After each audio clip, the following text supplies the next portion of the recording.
gratitude to the General Secretary with Fu Zhang.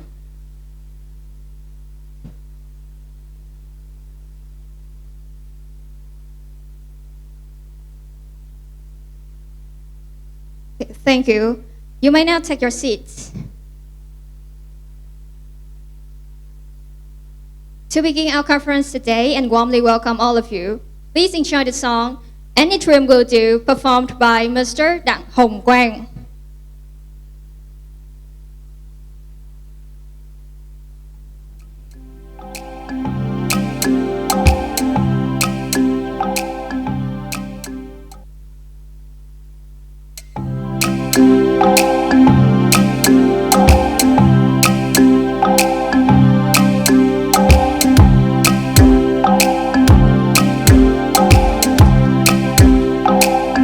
I closed my eyes to back the curtain to see for certain what I thought I knew.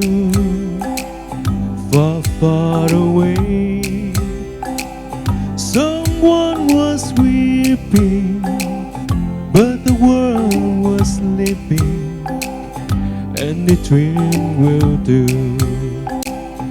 Far, far away, with golden lining, bright color shining, wonderful and new.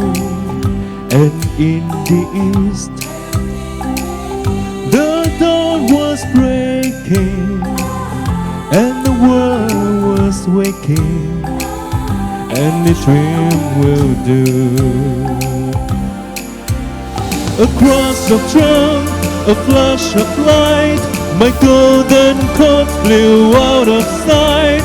The colors faded into darkness, I was left alone. May I return to the beginning? The light is dimming, and the dream is too. The world and I, we are still waiting, still hesitating, and the dream will do.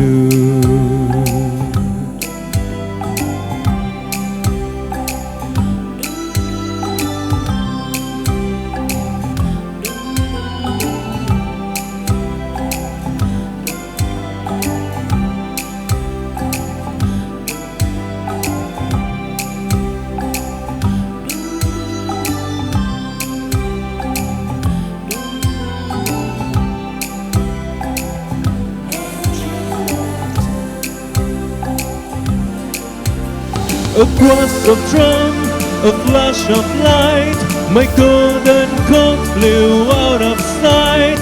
The colors faded into darkness, I was left alone. May I return to the beginning? The light is dimming, and the dream is too. The world and I, we are still waiting, still hesitating, and the dream will do.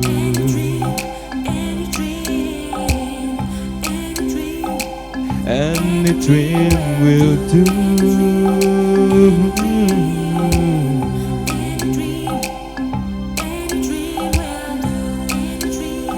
And the dream,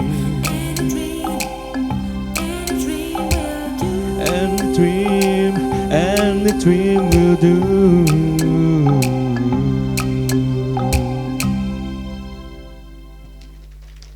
Thank you, Mr. Đặng Hồng Quang, for a very beautiful performance. Can you please remain on stage to receive the flowers from the organizer as a thank you for your wonderful voice?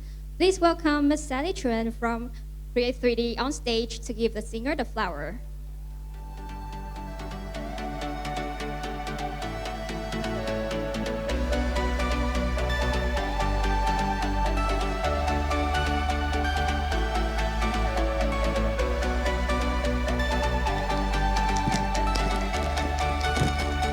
you for Thank you. listening.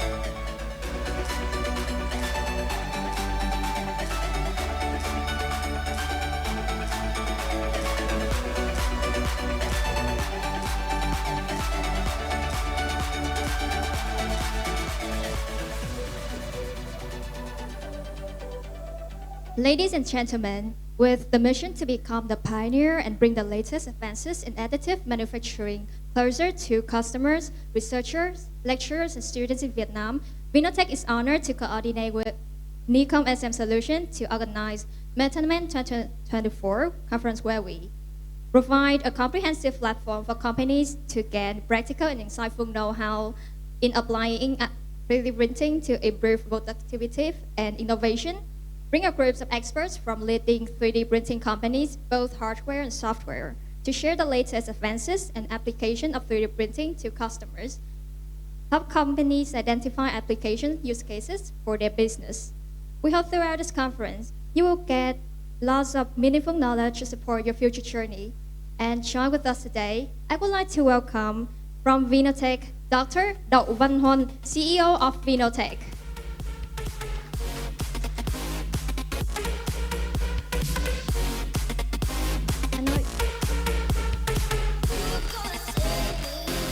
And next, please welcome our speakers today, Mr. Brad Frowork, Global Head of Business Development at Nicom SM Solutions.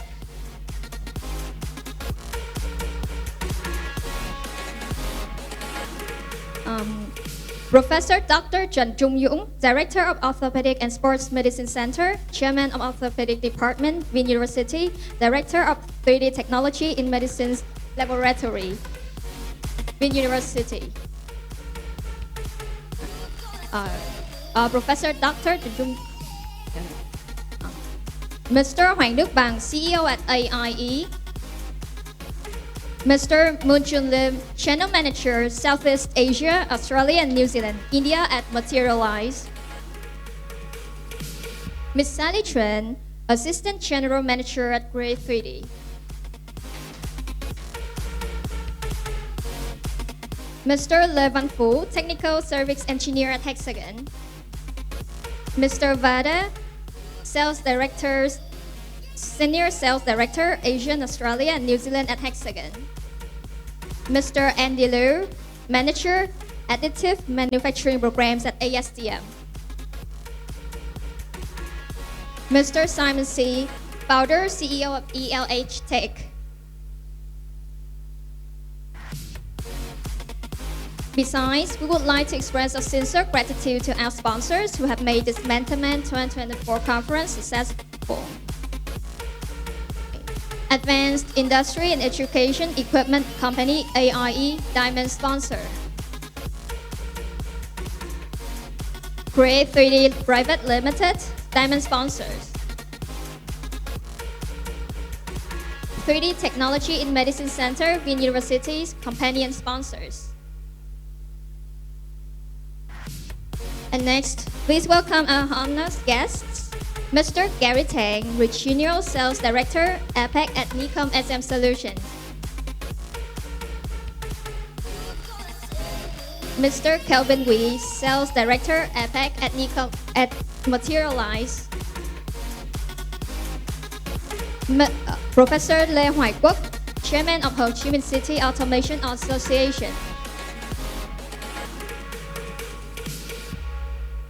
Last but not least, we would also like to welcome lecturers and students from universities, as well as the representatives of the companies who are interested in additive manufacturing to spend your time coming here and attending our conference today. Once again, welcome all of you.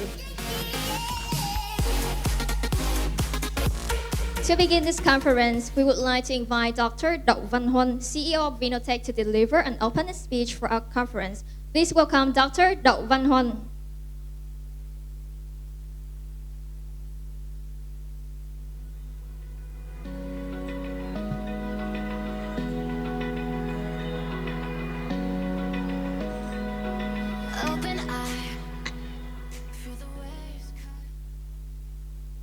Distinguished guests, ladies and gentlemen, good morning and a very warm welcome to METAMAN 2024.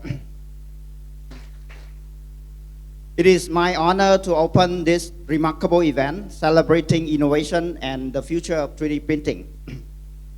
Today we gather as pioneers in a technology that is revolutionizing manufacturing. 3D printing is not just a process. It is a powerful tool that enables design with unprecedented freedom, reduce lead time, enhance product functionality and efficiency. At Vinotech, we are very passionate about pushing this boundary.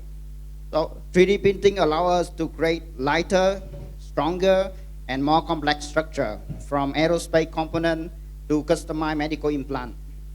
This technology not only shorten the product development cycle, but also promote sustainability and by reducing material waste and also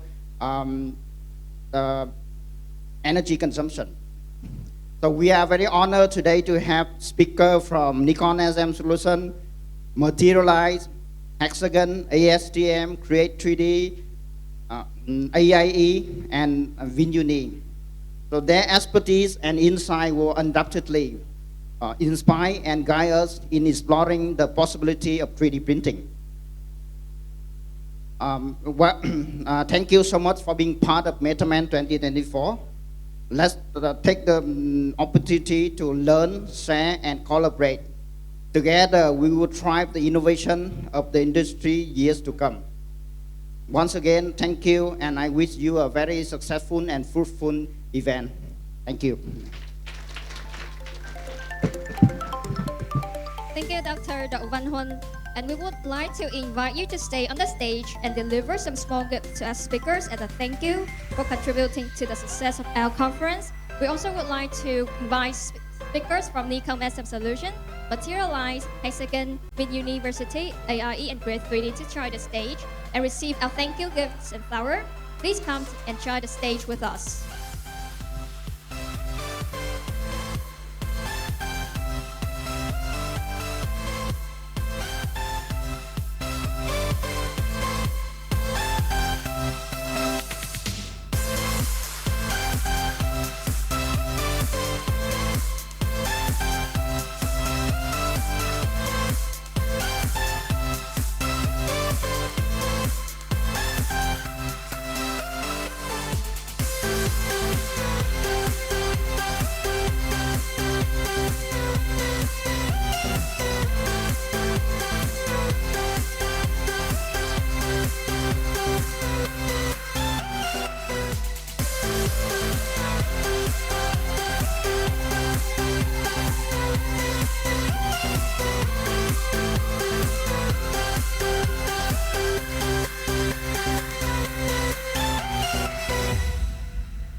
Lên thay à?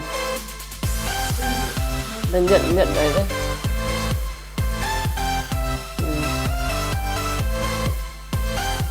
Con khen này. Khách tiếng.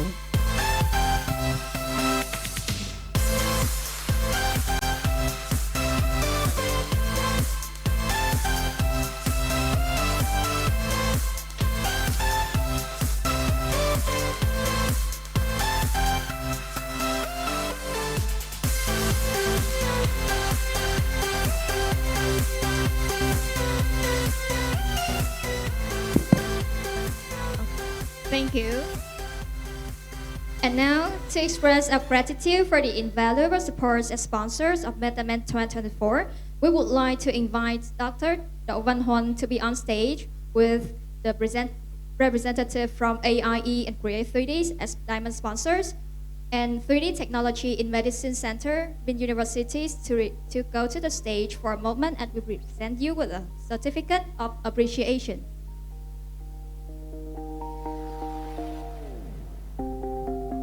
I've been painting every fence I know, every color pleasing to the same. We want to invite Ms. Sally Tran from Create 3D and Mr. Hoành Đức Bảng from AIE and Ms. Professor Dr. Trần Trung Dũng from Vinh University to be on the stage.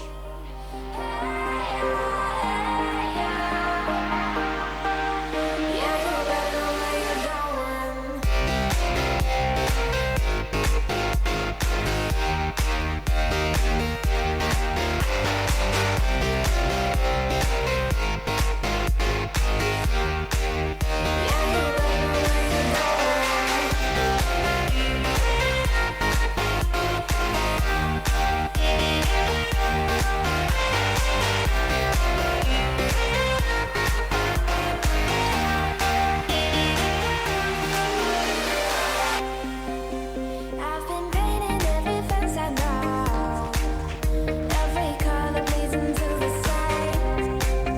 'Cause before you go and walk away, Thank you. yeah, you better know where you're going.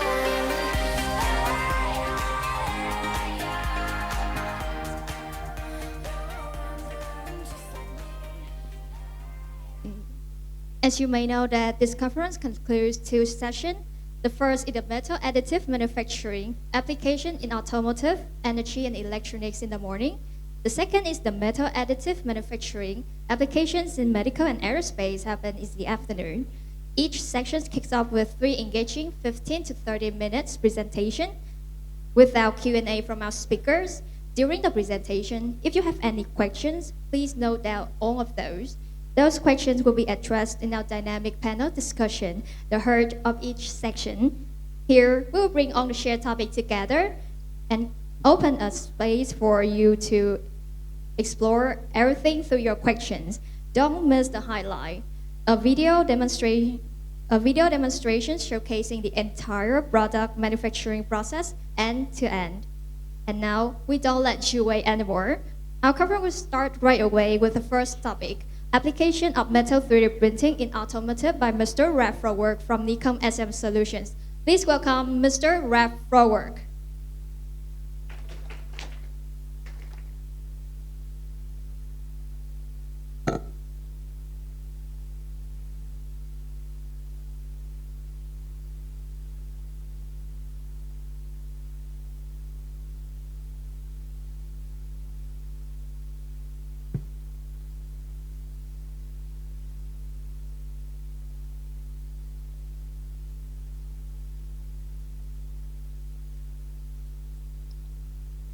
Good morning, Hello, ladies Mr. and Ralph gentlemen. Frowork.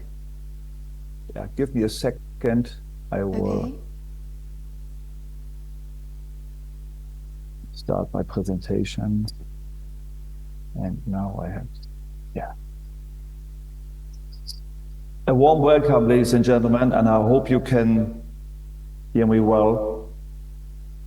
And first of all, I apologize not to be on site in Vietnam, but due to a special, unexpected reason, I couldn't join, but I'm so happy to have the chance to give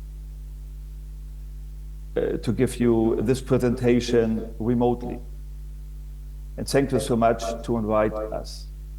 Ladies and gentlemen, on behalf of Nikon SLM, I would love to give you some insights how we as a machine provider see additive manufacturing, particularly the powder bed fusion process in automotive. And I think the message is clear here from the beginning. You see this in the headline.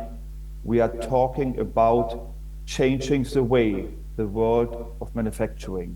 Really, we are talking how we bring additive in mobility. And let me start with a little video.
Ladies and gentlemen, may you will ask why I show you a video which is more than 7 years old. And the reason is, I would like also in this presentation demonstrate on behalf of Nikon SLM how we partnership with our customers to make the world a little bit better and of course make our customers successful, because at the end of the presentation I will show you how it's end up at Divergent in LA, California today with their successful implementation of AM in automotive. In regards of my presentation today, I would like to talk a little bit about the industrial goals of automotive. I will give you a short update where we are today with our machine system portfolio. And of course, the most important thing is I will talk about automotive case studies and a little bit what customers did with our technology to change a little bit the world in automotive. Before I start, let me give you in general information. When I talk about customers, when I talk about case studies, when I give you insights, everything is agreed and released by the customer because we take absolutely care about our NDAs, which we have with our customers. So be sure if you see anything, if you see any logos or brands, it's confirmed from the customer. A little bit at the beginning on high level where we see the customer value of AM in automotive. First of all, as you know, this kind of production, the powder bed fusion process, was limited in the size what we can print for a long time. This is gone completely, particularly with our newest technology, which gives you the opportunity to build huge build job, big parts, between 600 to 600 to 1.5 meter. And when you see the application in automotive and powertrain and body and chassis, all these parts fit in the build envelope. So the build envelopes themselves is not anymore an issue. We see in the market for sure that everything coming much quicker in the market. So everyone on the tier one, on the OEM is a little bit under the pressure to reduce the cycle time. And this is really a game changer to use AM, particularly to eliminating tools and print the parts directly. Be honest, in the last years, particularly here in the world by the COVID, or also by the extremely bad situation, particularly in Europe with the war, we see that the global supply chain and little breaks in the supply chain can create unexpected problems. So also AM hopefully help, and we see it currently in the global market, it helps really to produce your parts when and where you need it. Every goal in a company is to control in a much better way your working capital, which meaning reduce your inventory. I will come back to this point a little bit later, how automotive get advantage in this, but be sure, working capital can be influenced by AM. We are all responsible for our Earth, not only for our kids, also for today. So sustainability is one of the goals, also where AM can be part of it to improve the situation. If you ask me where I see metal AM in the automotive market, here I give you some insights.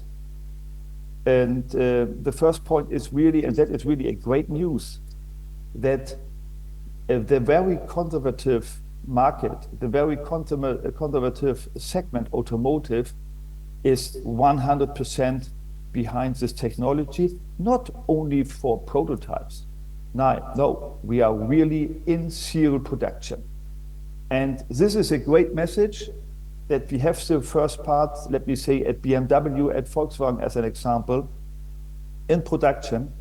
And that is really important to understand, released to the automotive quality requirements. So we released, the process is released for IFTF 6949. So that is already done. I mentioned working capital. And what we see currently in the market is that every OEM, every tier one tried to implement much faster, much quicker new products, new upgrades in the market. That means they have to reduce the cycle time. We spoke about it. But one of the biggest problems is that you have a huge investment in the production lines themselves, and you have to wait until the amortization of this. So the return of invest is very important before you launch the next product.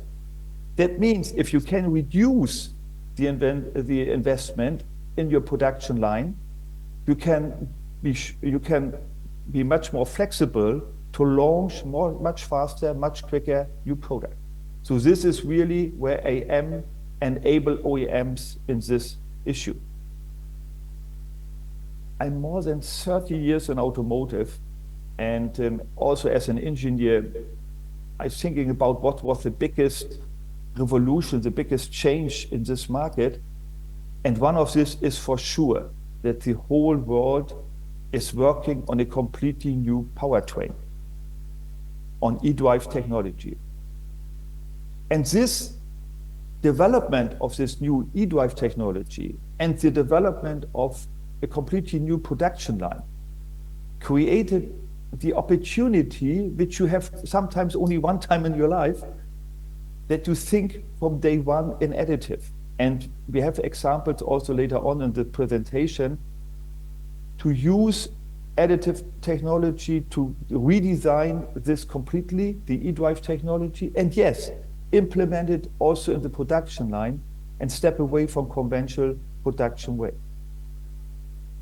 Fantastic news in regards of alloys. As everyone knows, I will show this later in a little overview, we have tons of different alloys from different groups in the market already, and they are well known also in the common production. But the great news is that the industry developed more and more specific alloys for AM. I come back later to this. That means with the development of new alloys, specific for additive manufacturing, we created new business cases or the opportunity for new business cases. Yeah, only one little detail in regard of tire mold industry. I spent 5 years before in the tire mold industry before I joined SLM. And be honest, every tire producer use AM in their tooling manufacturing, which is a good indication how big is the trust in this technology. On the right-hand side, you see a picture of the BMW campus in Munich, where they implement a perfect additive manufacturing center to develop the technology for serial production. And it's also open for customers to learn more about it. I have add here this slide, and thank you to the company AM Power in Hamburg, which is a consulting company. Let's talk 1 minute about the casting industry. And for sure, particularly the automotive market, use the casting industry a lot.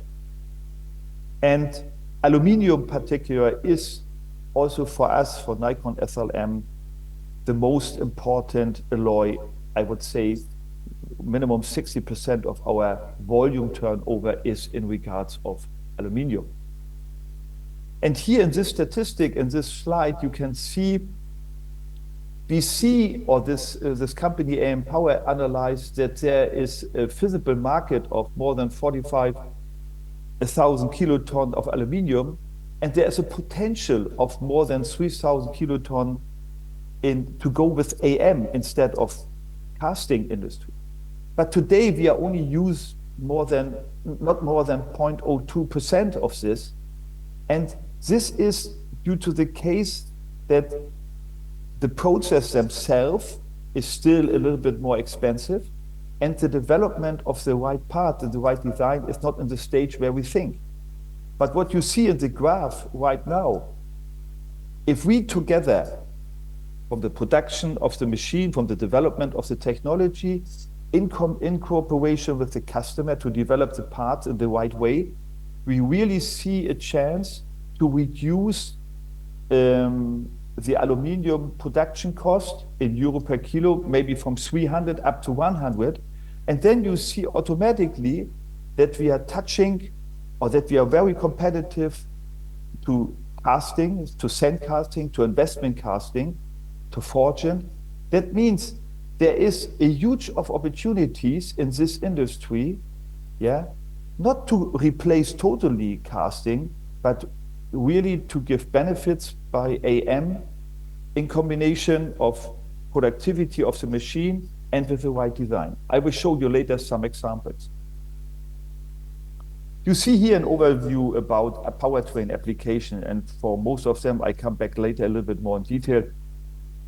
But here you see some powertrain application, exhaust modules, turbocharger, brake calipers, and a hydraulic oil plate. I come back later to this.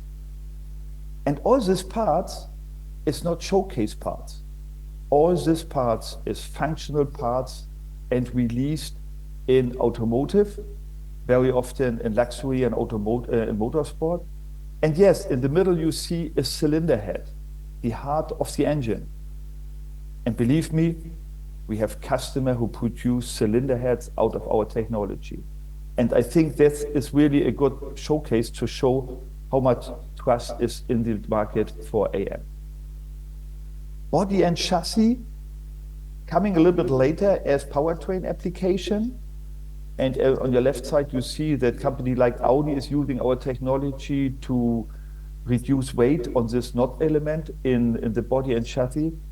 But I spoke about Divergent, and I come back later to this company. This company create really a revolution in the body and chassis area, because they really developed from day one an end-to-end solution for a completely body and chassis printed away. And that is something what is really one of the best showcase what we can present to use AM. But again, I come back later to this at the end of the presentation. Thanks to our partner Porsche, which was our launch partner for the NXG 12600 3 years before. Porsche is developed AM and thought a little bit more in detail in which stages of the life cycle time you can use AM efficiently. And that is interesting to understand, ladies and gentlemen. We are talking about development phase. We are talking about serial production. But at the end, what you see in this chart, a development phase is not one phase. Normally you have 3 to 5 different development phases before you go in production, and you need different numbers of parts for this. And normally you get it out of tools. So if you can really produce it out of AM, you can dramatically reduce time and for sure cost. After serial production, which is maybe running not in AM but with casting, you have the aftermarket. In particular at classic parts, at classic cars like Porsche, you have also historical cars where sometimes you need parts. And for sure, tools lifetime is not 20, 30 years. So how you can create parts after serial production, after 10, 20, 30 years sometimes, and AM for sure could be an answer. On the left side, you see a picture for a new development of Porsche e-drive housing. This is not 100% designed for AM, but minimum 50% already. You see the e-drive housing and the gearbox cover. This tool normally for prototyping takes in Germany 6 to 8 months and costs approximately 500,000 euro. We print the whole set in 21 hours, less than a day, and cost, let me say, approximately, if you would have a machine like an NXG at home, approximately 20 to 25,000 euro. You eliminate 5 to 6 months to get the parts before you would normally make the tool. So AM can really help you on this. A little showcase, and thanks to the BMW group, and I mentioned this sometimes, BMW is one of the OEM who is working with technology more than 15 years.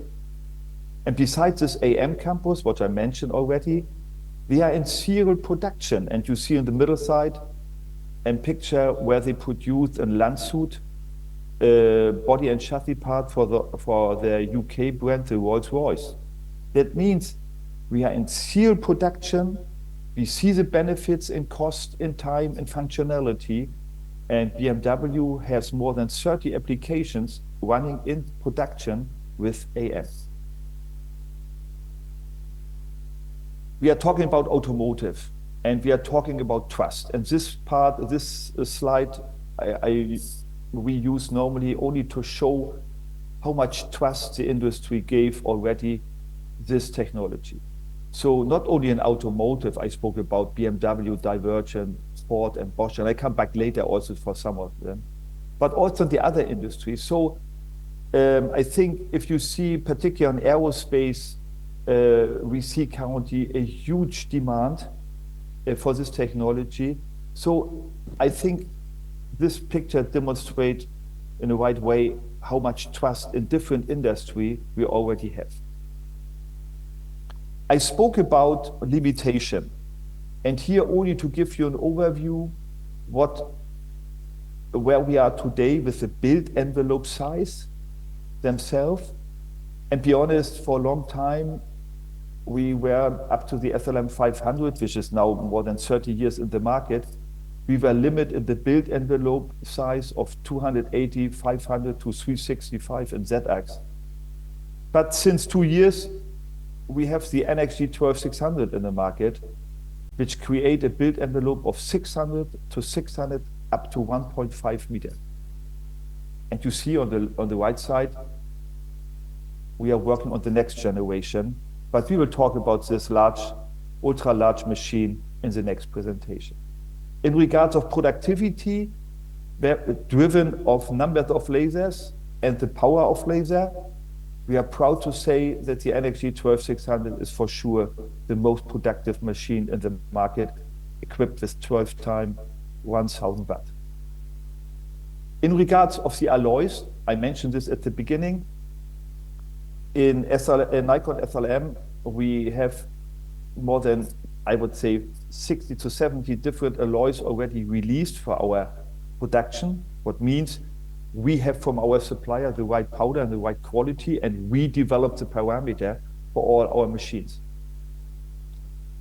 The key message here on this slide is, let me talk about aluminium, the first group on the left side. There is aluminium alloys which you very well known, maybe from casting, let me say ALSE10 MG. But you see new alloys, particularly developed for AM, like A2024, equipped with 3% ceramic. This is completely a game changer. So let's talk about your application. Let's talk about your needs, and let's see which kind of alloy we have available. In regard of our parameter, what we are doing, we trim our parameter for the performance. That means we have different parameter for all our alloys and for all our machines between precision and productive plus plus. That means what is your primary goal? Is it primary goal precision, or is it only productivity? We have the right solution for this. Let's talk about it. We talk about productivity. And ladies and gentlemen, as I started as Nikon SLM 8 years before, we were very proud to say we have lasers who could provide a build rate of 25 cubic centimeter per hour. That means with the 500, we were extremely proud to present in the market 100 cubic centimeter per hour build rate. Today, we are providing more than 1,000. Here you see a build job on ALSE 10 mg with 120 microns, where we provide 1,175 cubic centimeter per hour build rate. We really print 3.1 kilo per hour aluminum. So also the productivity is growing. The goal of the company is that in 2 to 3 years, we would like to have numbers like 2,000 in the market. I would like to talk about more the case studies. What is really happened in the market? And I think that demonstrates much easier to you in which direction you should develop your application. I spoke about the OEMs, but more important is that you have to know that the big tier ones in the world, and for sure Bosch is the number one in the world, they understood that this could completely change their way in production. And Bosch has a long history in metal AM, and since 3 years, they goes with SLM technology, with the SLM 500. And this chart came from Bosch, and they really mention, they see the adoption of AM is on the right way. But if you go really in serial production, if you would like really to achieve the right build envelope, and particularly the productivity and the right cost per part, they go with NXG 12600. We have another tier one, and I would like to go a little bit deeper in this. This is a company, Brose, who is working with technology more than 5 years. And as you see here, they have tons of different applications already developed and demonstrated also inside and to their customer that the cost efficiency is really comparable and competitive to common production if you do it in the right way. And this slide, and please, ladies and gentlemen, listen carefully. This is one of the most important slides of the presentation. That you can print here, in this case, on the SLM 500, little e-drive housings in aluminum. I think that is not new. Everyone do it already. Fully functional part. The biggest challenge what the automotive market have currently is, if they would like to use AM in the development phase, which means bring this AM parts really on the test rig, you have to provide comparable material properties. And yeah, it sounds a little bit strange. The biggest problem in AM printing is currently that the material properties are too good. That means our tensile strength, our hardness is better as casting. And that really was a big hurdle in the past, that the industry don't use this technology. But here, together with Brose, we developed a little bit, we downgrade a little bit our parameters and get it comparable to casting. And here, Brose made a big material study, and they really decided that for the development phase A and B in aluminum, they don't use any more casting, sun casting. They go with AM parts, go on testing, and only after this phases, they go to, let me say, casted parts. It's a huge advantage in cost and timing. Going to Volkswagen Group, Bugatti, now it's not anymore Bugatti, it's not anymore in the Volkswagen Group because Bugatti is sold to Rimac. But this part is really the first part in serial production in the world, and it's already 5 years old. A motor bracket for the Bugatti Chiron with an integrated cooling channel. Be honest, without this little part, they couldn't launch the Bugatti Chiron, the fastest and most expensive car on the street.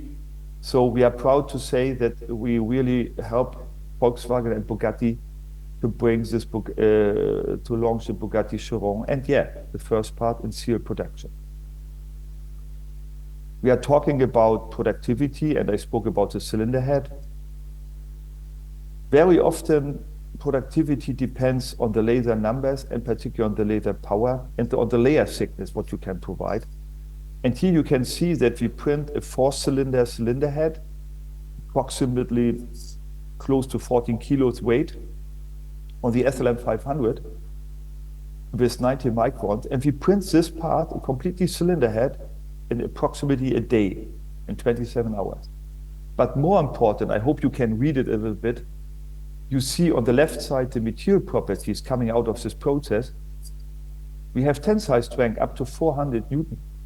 That is very close to casting, or still a little bit better. So also with this high productivity parameters, the material properties is excellent. So no reason not to use AM for this application. We spoke about the hydraulic control unit, which is for sure one of the most critical parts in transmission. And with a partner of us, we printed these parts and we check, compared to the casting, whether we meet their technical requirements in regard of roughness, flatness, and all this, and that is done. You see here the CT, the X-ray. The functionality of this part is really 100% comparable with casting. And then the customer, Punch Powertrain, a Chinese company with the location in Belgium, they took this part, machined the parts in the same way as the casting parts, and put it on the durability test rig. That is the, let me say, life cycle test rig, and got it released for serial production. Be honest, ladies and gentlemen, this part is not in serial production, but is technical release for it. So no doubt in regard of functionality. But the reason why I show you this is I have a cost comparison chart here, why AM can help you in this case in the development phase. In Germany, yeah, little different numbers maybe in Asia, but here in Germany, the customer, if they would like to go with Sandcast, they have to spend approximately 20,000 euro for the tool, which takes more or less 6 weeks. If you produce this part on the SLM500, that means that it's a pure production cost, so in case that you have the machine on house, you would produce 4 parts in 22 hours. That means for one part approximately 5.5 hours. But in regards of cost, one part would cost you approximately 300 euro. That means you have 300 euro printing cost, which is much higher as casting for sure. But compared to your investment of 20,000 euro, every part, every project phase, which needs less than 70 parts, there is no reason to go with a Sandcast mold. Go straight with printing. So really such kind of business case evaluation we do for our customer every day.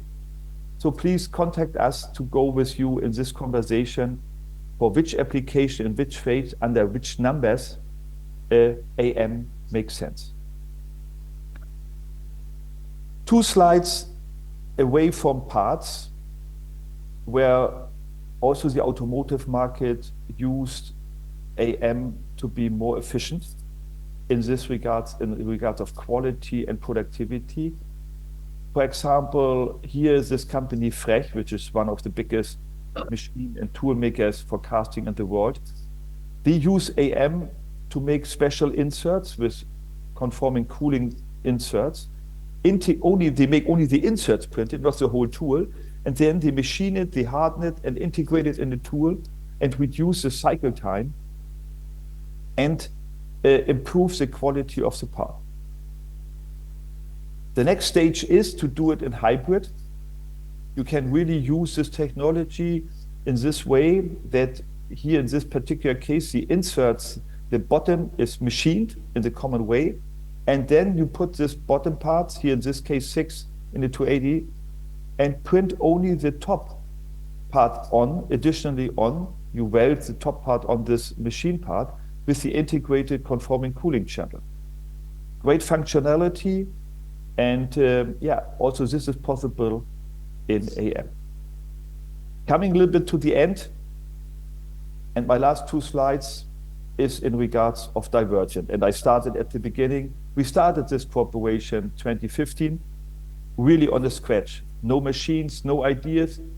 2016, 2017, the first machine went to Divergent, and you saw the video, and you saw the frame. And be honest, the frame looked a little bit different as what they do today. I wouldn't say ugly, but it looks totally different. Today, the company Divergent 3D NLA is our largest customer in the US, equipped more than 7 NXG and several of our machines. But that is not the most important. Provide really to the market a totally different way to make body and chassis. And you see here, they launched their own car, the Singer 21C, really a car released on the street. And they create such kind of structure that you see on the right side. Maybe you heard it already, that Divergent announced in the last days a cooperation with Aston Martin on body and chassis. They signed with McLaren a cooperation contract for body and chassis, and they delivered parts for Bugatti. And there is more application running, but these three were official announced. So the market is behind, and this customer with a history of 8 years really changed the world in automotive. And here you see a little video how much AM is integrated in the car 21C. And this is a combination of AM combined with carbon fiber. So it's not all printed, but most of the part is printed. And you see a percentage-wise how many parts is printed in the different areas, whether the subframe, whether the powertrain, whether the front frame. So it's really a cool demonstration what you can achieve with AM. And yeah, we see it's endless, the application. But yeah, you need the design freedom. You need the people who's thinking out of the box to go this way. My last slide, and you see the newest video, and this is really the newest technology shown here in Goodwood. And yeah, and they will see that they printed a completely gearbox out of AI. Ladies and gentlemen, thank you for your attention, and thank you for your time. And I hope I gave you a little bit insights how automotive see powder bed fusion process. Thank you so much. Thank you, Mr. Refrowork, for a very interesting presentation. To continue our workshop, Mr. Moon Chun Lim from Materialize will talk about additive manufacturing, innovative opportunities for the energy sector. Please welcome Mr. Moon Chun Lim.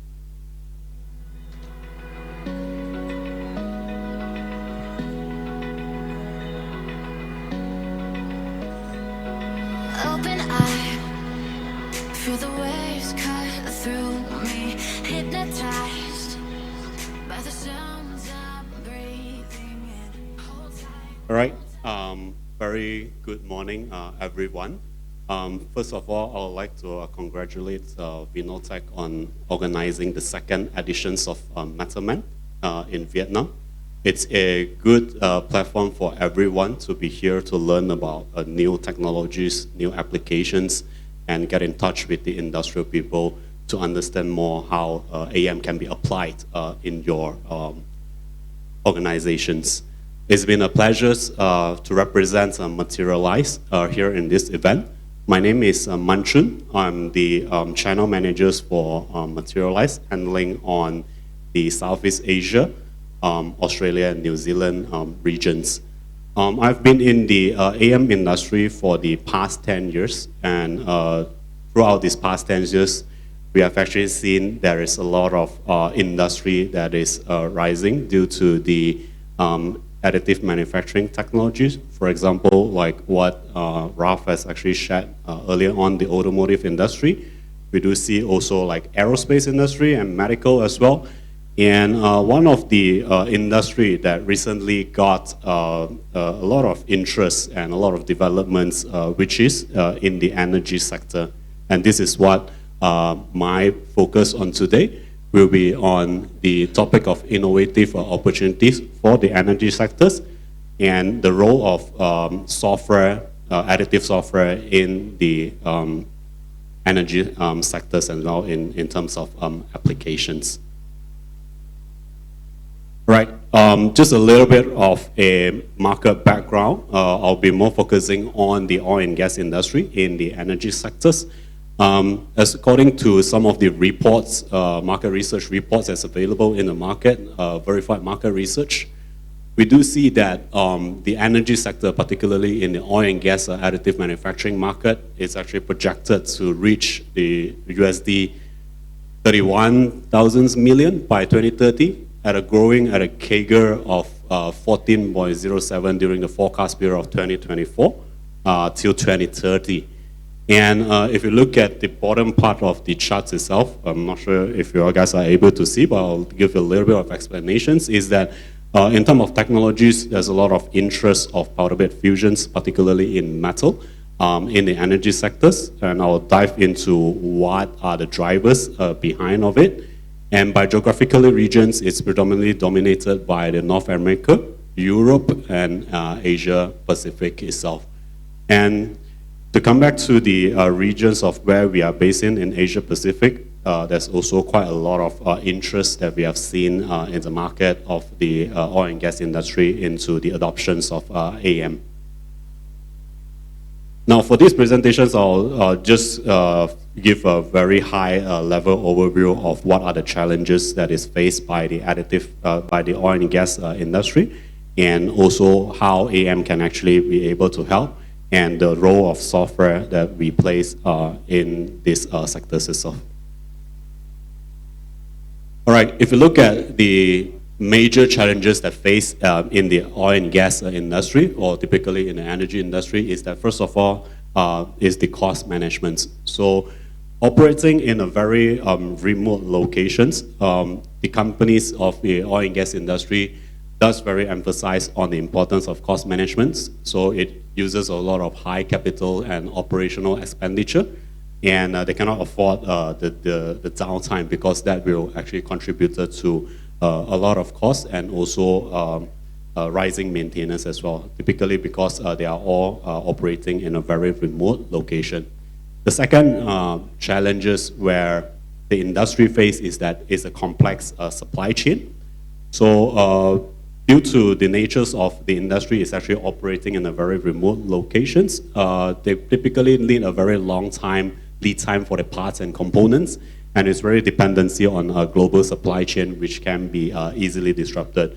And throughout this year, we have actually know that our supply chain is actually very fragile, and big events, such as like COVID and some other different events that will easily disrupt the global supply chains, and that will affect the entire things later on as well. And because they are operating in a very harsh environment, so that is prone to equipment wear and tear, and this will lead to frequent equipment failure. And when you have equipment failure, then that means is that the downtime will actually be there. Now, if we do not address on this issue, I mean, the industry do not address on this issue, that it will lead to more problems or more challenges. So longer lead time due to the complex of supply chains, frequent failure, and then this will actually also increases the equipment downtime, and that will lead towards the ultimate goal of the companies, which is, like this will affect the cost, profit, and also safety itself. Now, fortunately, there's solutions that's available in the market now. So additive manufacturing can be the way forward.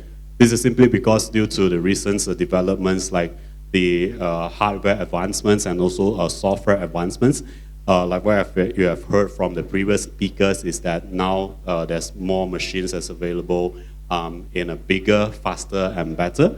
and also the advancements of software in the market itself that helps the serial productions of AM has made possible nowadays. So by integrating additive manufacturing into the energy or particularly on the oil and gas sectors is that because of the natures of the additive manufacturing technologies, is the digital manufacturing technology, this will help to minimize the equipment downtime by addressing the spare part issues quickly out of it. And because it is fabricated out from the digital files directly from the printers, then the energy sectors can look into on-demand productions and decentralized manufacturing. And this can be simply done by just pulling out the files from your database and then with machines as it placed in different locations that is close to the demand and print it on demand. So this will actually reduces the inventory. When you reduces the inventory, meaning that you reduces the cost associated with it as well. And because with AM itself, you can actually be very creative and doesn't limit into the traditional way of manufacturing. You can actually design parts with a complex geometry and improve performance out of it. So that's one of the flow cooler that we have actually worked with and to redesign it and to integrate it with some of the cooling channels inside that's fabricated out from additive manufacturing. Now, typically in the oil and gas or the energy sectors itself, one of the things that most of the companies in these sectors are looking into is to address on the impellers printing. So there's a lot of impellers that is actually being used in the energy sectors, or particularly in the oil and gas sectors itself. And because it's operating in a very harsh environment, and this is prone to actually have a wear and tear out of it. So an impeller design is actually very specific to different applications, which necessitates a high degree of customizations to match the use cases. And typically they are operating using at a very small lot sizes of 1 to 10 variants are very common, particularly with spare parts. And lead time, so as I mentioned just now, lead time is actually an issue. The longer the lead time, the more cost that we're associated with it. So with the use of additive manufacturing, the spare parts of things like impeller can be actually provided at a very short notice because it can be actually placed near to the locations out of it. Right. So if you can see, this is some cases where the impeller is being printed, and with the advancements of technologies and also software itself is that there are more and more of these quantities can be printed, and previously it may be a challenge for some of the organizations or customers when it prints out is that they will face a challenge of like removing the supports that is inside of the impellers itself. So this is one of the challenges that most of people face. But with nowadays technologies advance, and with the new technologies such as like free float from Nikon SLM, and also the availability of data preparations, particularly in simulation, in materialize. So this will help customers to reduces the time that's associated with data preparations and also post-processing time. One of the cases that I would like to share with you guys is that it's also a cases that's related to the energy sector, which is a hydraulic valve that's being used commonly in the industry as well. So this is one of the hydraulic valve that's being developed by a company called Nurmi. So they are one of the companies that is specialized in providing hydraulic valve in the offshore and marine sector. So this particular part is actually printed in one go, and then originally the design weighs about 2.6 kilogram. And with the redesign efforts and also the design for additive manufacturing mindset in there, this part has actually reduces into just 600 grams. But not only that, it does also increases the performance as well and reduces the leakage that is previously prone to happen with traditional way of manufacturing. The whole idea started from of course, this is the way of how the traditional manufacturing is made. As you can see from the first images, it's very squarish, and then through the use of software like HyperMesh, they do a topology optimizations to set up the boundaries and to find out the the optimized design out of it. And one of the challenge that most of the users when they use topology optimizations is that after the process itself, the file is rough and it's not ready for 3D printing. That's hence we came into the pictures as to do the post topologies optimizations, repair, and also redesign it for additive manufacturing methods by using our materialized tree-matic. And once that is actually done, and we actually send out the files into, export out a file into a mesh module, and to run an FEA analysis to verify the parts, whether it can be actually sustained on the conditions that's actually required. And once that is done, and then we will move on with the data preparations with materialized magics. As you can see that with the sophisticated software that we have available, that we offered, we can actually anchor out the supports as is to connect it to the build platform directly. All right, there's more cases that is available in the market. Particularly, I wanted to share with you on the left-hand side of the pictures is that it's one of the cases that's happening in Europe, where the companies is actually printed out. I guess you can see here is about 96 parts of the propeller.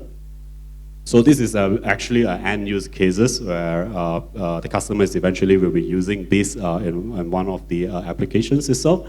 And with the help of the software like Materialize E-Stage itself, this has made productivity has been more than ever with the advancement of the software itself. So not only it does improve the productivity, it also reduces the post-processing time that's needed after the part is actually printed.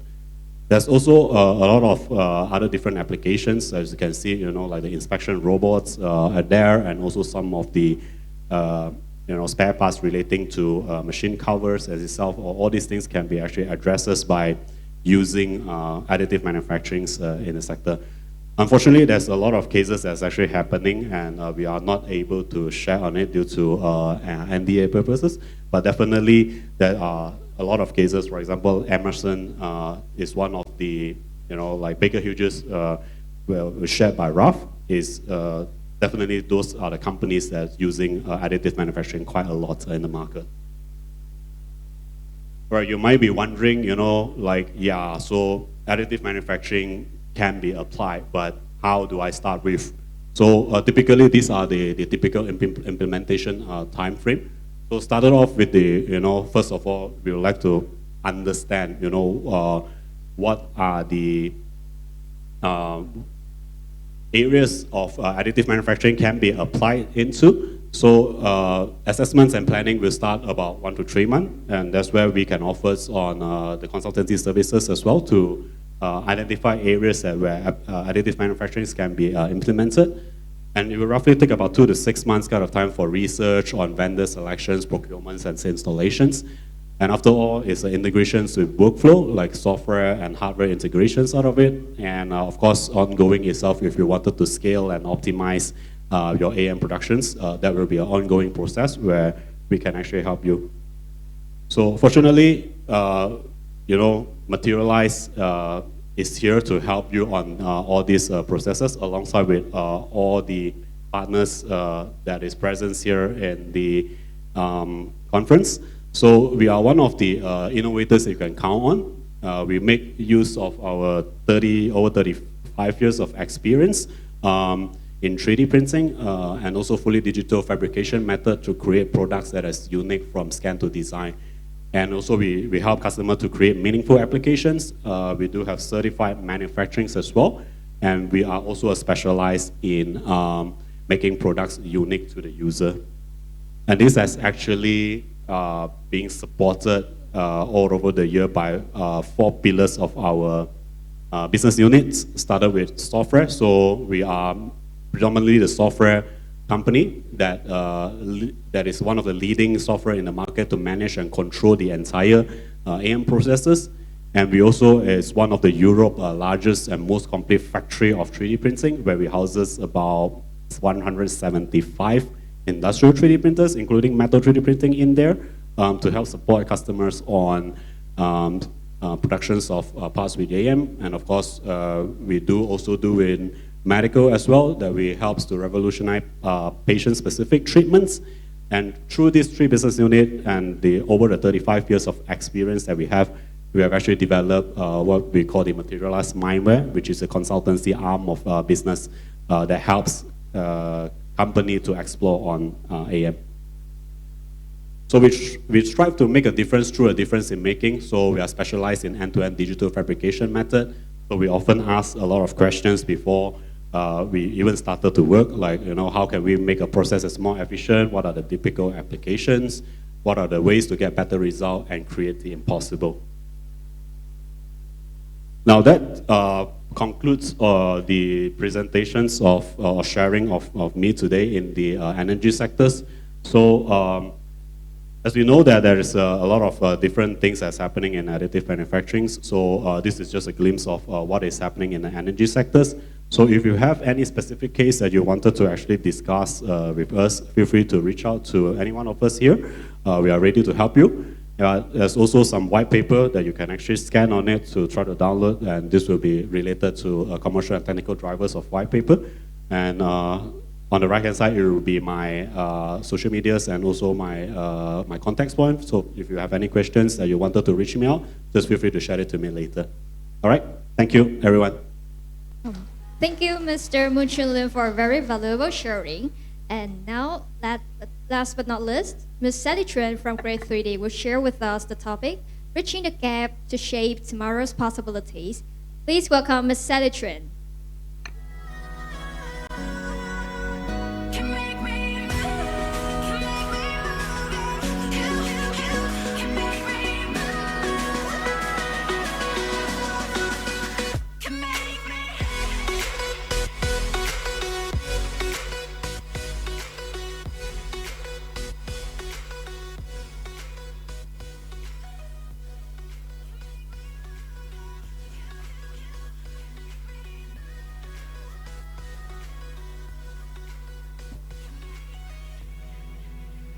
Okay, hi. Hi. First, I think I want to, thank Tech for, inviting us, Create 3D, to this event. This is the first time we participate in METAMAN. So hopefully this turns out to be very, very successful, and I'll come every year. Okay, so thank you. So I shall start. So I'm Sally. I'm based in Singapore. I'm actually also the application and sales manager in Singapore, so I hold a dual positions. Okay, so today we'll talk about how we bridge 3D printing gap. Okay, sure.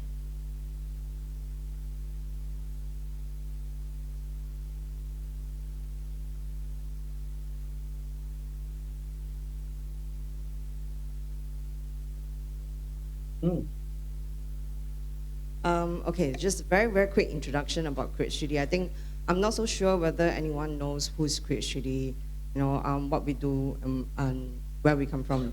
Basically, we headquarter in Singapore, and we have offices in Vietnam also, in Ho Chi Minh and Hanoi.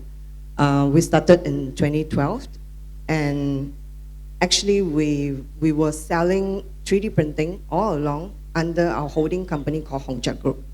Back then, about 20 over years. So when in 2012, the son of the company decided, I want to focus wholly on 3D printing, and that's how Create 3D is born. And we import all our know-how, our database, everything to Create 3D. And that's account for the 20 over years of experience to date. Okay, so we have about 17 professionals. At least about half of them are dedicated to after sales. For applications, for technical supports and stuff like that. To date, we have sold more than 300 over machines in Vietnam and Singapore. I would say in Singapore, we have approximately about 250 60 and above machines installed. Basically, all our experience is, it comes from customers, installations, applications of use. That's how we gain all our know-how. And we have invested more than $5 million just on educating the public about 3D printing. Why we are saying this? Basically, we are not a company. It comes in, we sell you something, and then we are out of the whole business. So we are very serious about 3D printing. That's also why we invested so much money today on 3D printing.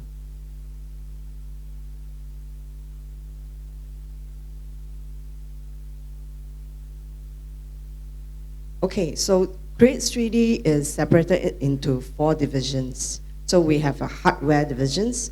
We sell hardware and we sell software. And we have 3D printing services, and that's what we meant by ad hoc services, where you send your STL file and we print, accordingly. Then we have the consultation services, which I think a lot of people do not understand what exactly consultation services means. So later we'll go more deep into consultation services and what do we do. And then we have ceramic printing.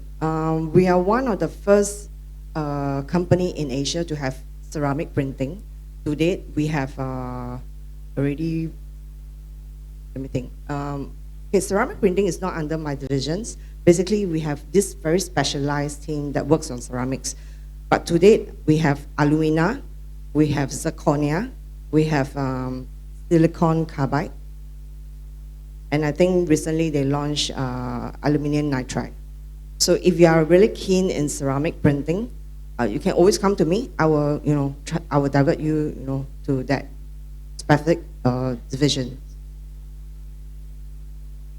Okay, so this is the list of brand of hardware and software we sell, but the key focus is not in Vietnam.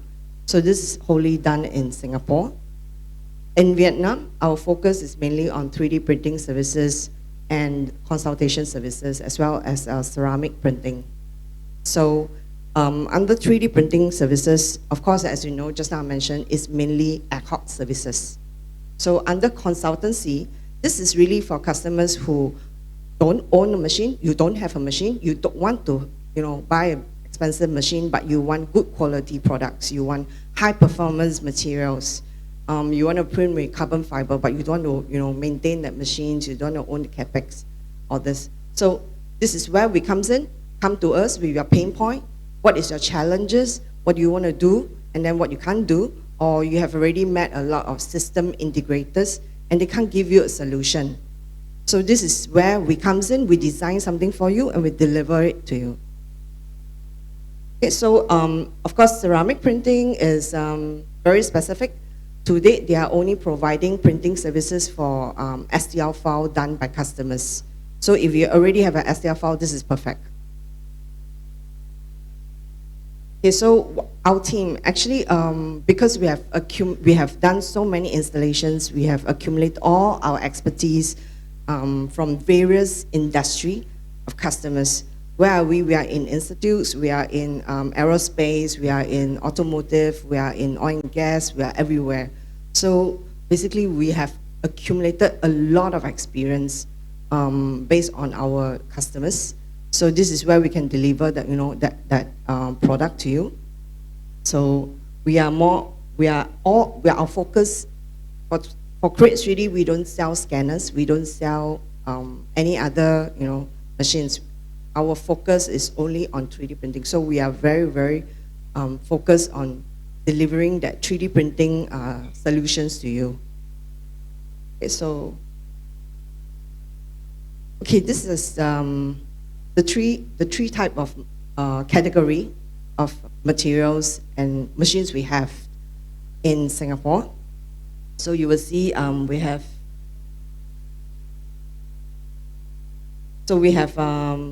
very general ABS, PCABS, but I don't do PLA.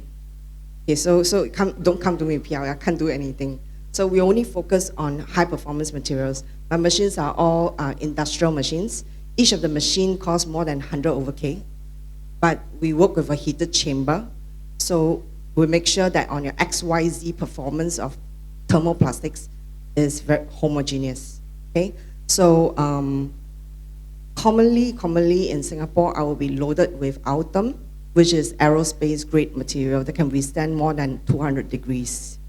So I have also carbon fiber that's very, very popular also by customers. We use chalk fibers, which is about 2 mm chalk fibers.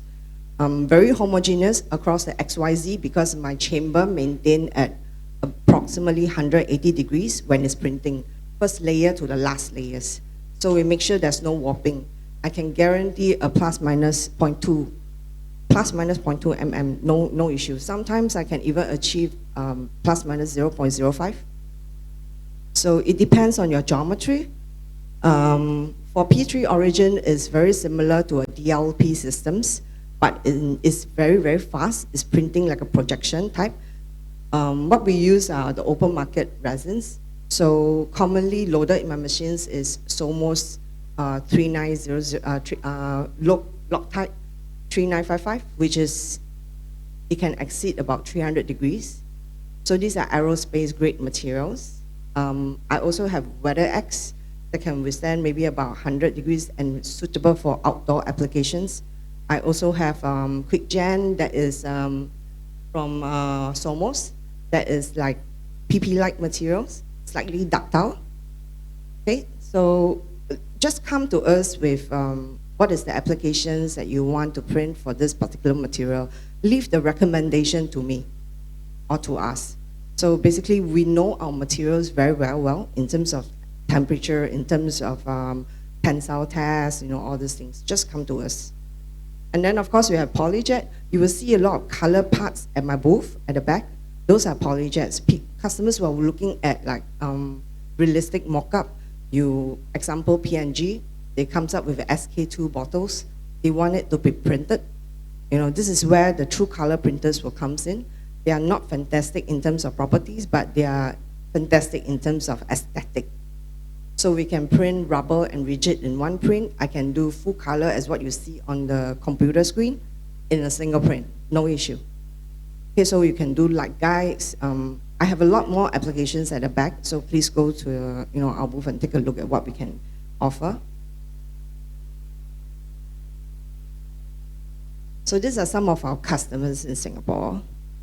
Basically, you see us everywhere in Singapore, across the whole educations. So you see us in all the polytechnics, all the universities, all the tertiary schools.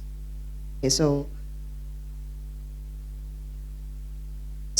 maybe easier for us, I cover 2 local studies, case studies as in Singapore case studies, and then you have a better idea of what is our consultation services all about. So the first customer, of course, these are all confidential. This is a consumer product. So they came to us with a pain point that they want to label on many different type of products. But actually, traditionally, label applicator cannot do that. Traditional label applicator can only label one product, one label, one gripper. So they wanted a gripper that's able to label many different type of products.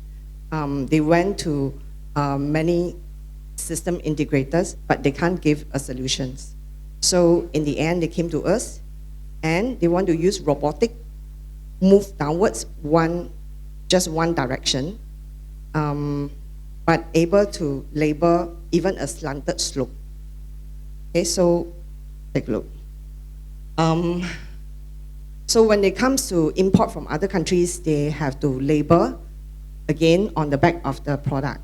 You see on the facial tubes, the shower creams, they convert to your local languages. So this is where they want to integrate robots, but that requires programming. So they have a problem with programming. It's easy to program one direction, but it's not easy to do this. So they come to us with this problem. They have a limitation in terms of programs, and they want us to create an adaptive gripper. So this is some example of the product they came up with. Okay, so they have a ABB IRB 1002. So this is what they gave it to us, and we start working on the labeler. Can I play the video?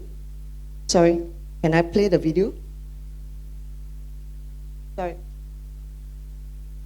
There's a video.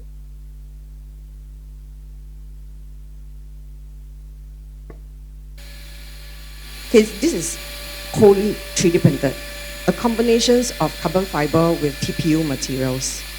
Okay, so even the applicator where you had the suction label, that area is TPU material. So we make it able to only bend in one direction.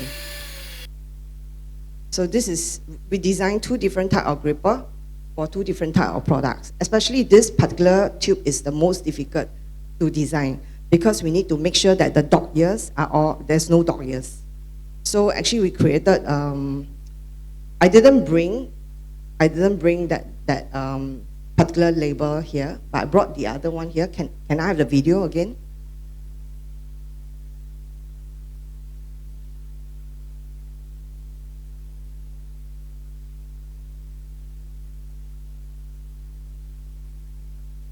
Yeah, so this is all tested at the customer site, and we finished the whole product in 3 weeks, just 3 weeks.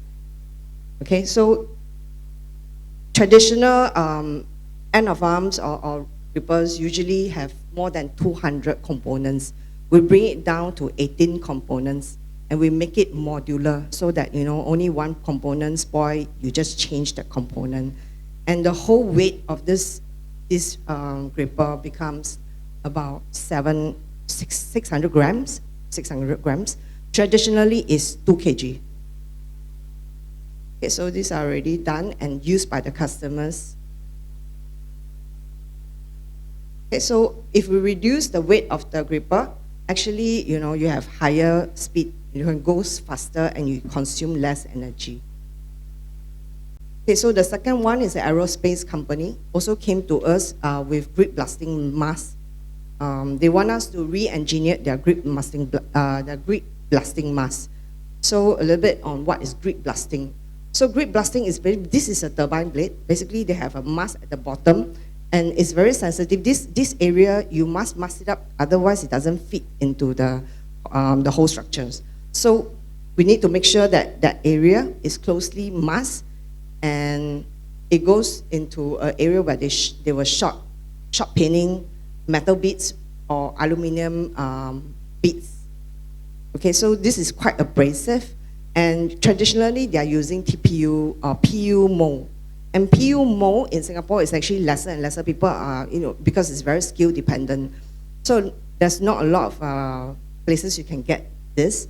And usually when you buy this, they will expect you to buy in big quantities, and the lead time is very, very long. They're looking at like six weeks in order to get like one blasting mask. So they came to us again, whether can we change the design of the mask, make it 3D printable, make it like modular, make it whether, you know, in the future it's all digital, they don't need to depend on manual. Okay, so, let me go through. Okay, so how long did we take? Actually, we took really about 2 weeks to come up with the mask. It took us 2 weeks because we need to go on site and really understand, you know, where are the challenges.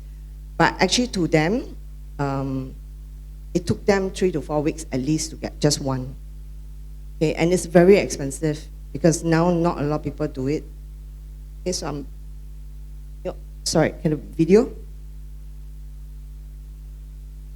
So you can see this is the traditional mask that they have.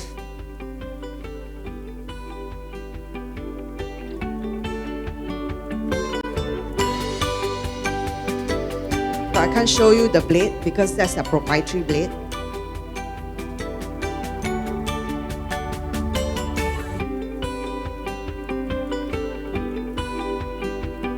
And this is our mask. So we built the whole thing in TPU materials. Okay, a swivel door, you load it in.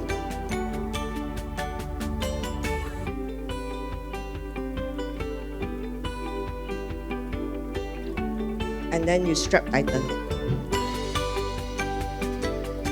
Okay, so they love this whole concept because right now there's no loose component. Okay, but this is my first prototype only. Today, the final goods is already delivered to the customers. So they are going to roll out even more plastic masks of similar design into their production line. Okay, so we managed to reduce only about 100 grams, but I think we can do more since this is the first project that they do it with us. Okay, so right now, printable, this whole mask can be printed in 3 days. One whole tray maybe can consist about 2 to 3 masks at one go. So they bought over our STL file and they can, they can print it anywhere in the world now. Okay, so this is the end of my slide. So I hope everyone roughly knows what Create 3D do and who is Create 3D. So if you have any questions, please come to our booth later on. Thank you. Thank you, Ms. Sally Chen. All right, this presentation has closed the first part this morning. We have a short tea break before the second part. We have prepared a tea break for all of you. Please feel free, enjoy us, and help yourself.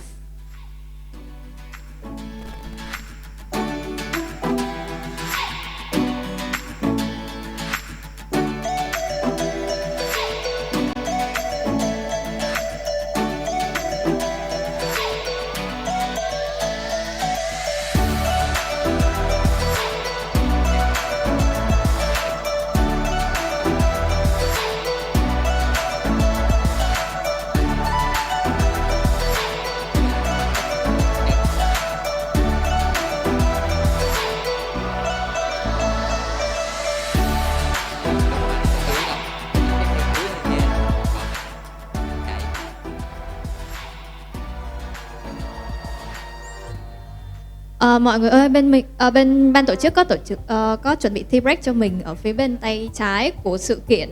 Mình có thể qua phía bên tay trái để tham gia buổi tea break.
Trong lĩnh vực y khoa, công nghệ in 3D kim loại đang mang đến một cuộc cách mạng trong việc tạo ra các cơ quan trong cơ thể con người.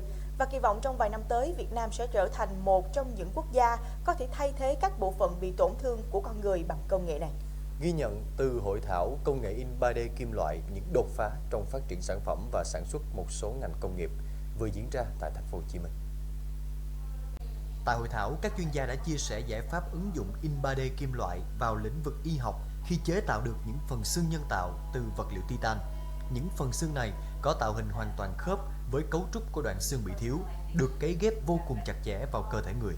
Sản phẩm này được tạo ra qua quá trình bồi đắp vật liệu theo từng lớp chồng lên nhau, một xu hướng mới trong ngành in 3D hiện nay. Công nghệ này đã được chứng minh độ an toàn trong lâm sàng và đã được áp dụng tại các nước như Mỹ, Trung Quốc. Cái công nghệ bồi đắp này đó là nó sẽ đắp dần từng điểm vật liệu nhựa hay là kim loại, sẽ thiêu kết từng cái phần tử vật liệu ở dạng bột kết nối với nhau để tạo thành cái sản phẩm. Và hiện nay nó có những cái ứng dụng đặc biệt liên quan đến y học tái tạo. Có thể nói là đây là một cái triển vọng cho cái lĩnh vực y học tái tạo ở trong nước. Lĩnh vực mà in 3D áp dụng vào ngành y tế là một trong những cái mảng mà được ứng dụng nhiều nhất ở trên thế giới. Và cái in 3D cho cái ghép y tế là nó rất là tối ưu, không chỉ là về mặt độ chính xác, kích thước cho từng người, cá nhân hóa cho từng người, nhưng mà nó còn giúp là kết nối với xương tốt hơn và nó tạo ra cái hiệu quả tốt hơn nhiều trong cái việc mà cấy ghép trong y tế. Vinotech hiện là một trong những doanh nghiệp đầu tiên đầu tư công nghệ in 3D kim loại vào lĩnh vực y tế tại Việt Nam. Công nghệ này sẽ giúp chế tạo các thiết bị hỗ trợ quá trình phẫu thuật nhanh và chính xác, chế tạo các bộ phận cấy ghép trong cơ thể người. Gần đây chúng tôi đã lắp đặt một cái hệ thống máy của hãng SM Solution cho một cái khách hàng rất là lớn ở Việt Nam, chuyên làm trong cái mảng cấy ghép y tế. Và trong vòng 1-2 năm tới đây thì chúng ta sẽ thấy là những cái sản phẩm in 3D kim loại cấy ghép trong y tế sẽ được làm ra tại Việt Nam, và tôi tin rằng đây là cái lĩnh vực mà Việt Nam sẽ phát triển rất là mạnh trong thời gian tới. Để mà có thể áp dụng các cái sản phẩm này cho bệnh nhân thì phải trải qua một cái quá trình thử nghiệm lâm sàng và qua cái sự chứng thực của cái hội đồng y Đức để người ta khẳng định rằng cái việc thay thế này là an toàn cho bệnh nhân. Và trên thế giới đó, nhiều nhất ở Mỹ hiện nay người ta sử dụng trong cái thay thế khớp gối. Những năm qua, ứng dụng in 3D đã tạo nên nhiều phép màu khó tin cho lĩnh vực y khoa, chăm sóc sức khỏe con người. Không bao lâu nữa, các bác sĩ tại Việt Nam đã có thể tự tin sử dụng công nghệ này để tái tạo một số bộ phận cơ thể người, mang đến cuộc sống chất lượng hơn cho người dân. It's kind of a unique company and a unique marketplace. We're developing not just the future of this company, but the future of manufacturing. And to be part of that is really quite amazing. We have a brilliant mix of the world's best and most experienced engineers that have got the freedom to explore technology and to push the limits. The entire point of it is trying crazy stuff, seeing if it works, and to shape the future of this industry. It's a mentality, no complex structures, just a desire to go and make things better. And it's exactly the reason why we've delivered just about every world's first for this technology, and we'll continue to do that moving forward.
Hexagon introduces the future of manufacturing, revolutionary virtual manufacturing solutions, aiming at shift to zero.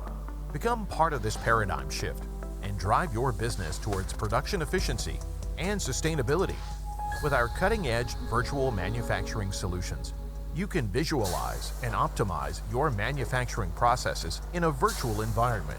Say goodbye to costly physical prototypes and hello to a streamlined workflow. On top of that, our system is designed to achieve shift to zero through innovative techniques and technologies. Reduce material waste, energy consumption, and environmental impact while maximizing resource utilization. Embrace the power of virtual manufacturing, where precision and automation come together. Our integrated virtual manufacturing tools empower you to create complex designs, simulate intricate assembly processes, and automate production lines for unparalleled efficiency. The future of manufacturing is here, and it's greener than ever before. Join us on this transformative journey towards lean and efficient virtual manufacturing. Together, we will create a more sustainable and prosperous world. Contact us today to unlock the potential of virtual manufacturing with the goal of shift to zero. Together, let's shape a better tomorrow.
trong lĩnh vực y khoa, công nghệ in 3D kim loại đang mang đến một cuộc cách mạng trong việc tạo ra các cơ quan trong cơ thể con người.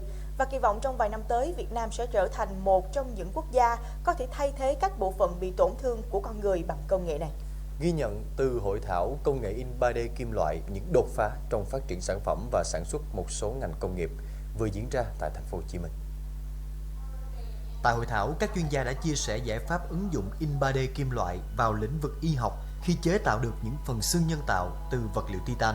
Những phần xương này có tạo hình hoàn toàn khớp với cấu trúc của đoạn xương bị thiếu, được cấy ghép vô cùng chặt chẽ vào cơ thể người. Sản phẩm này được tạo ra qua quá trình bồi đắp vật liệu theo từng lớp chồng lên nhau, một xu hướng mới trong ngành in 3D hiện nay. Công nghệ này đã được chứng minh độ an toàn trong lâm sàng và đã được áp dụng tại các nước như Mỹ, Trung Quốc.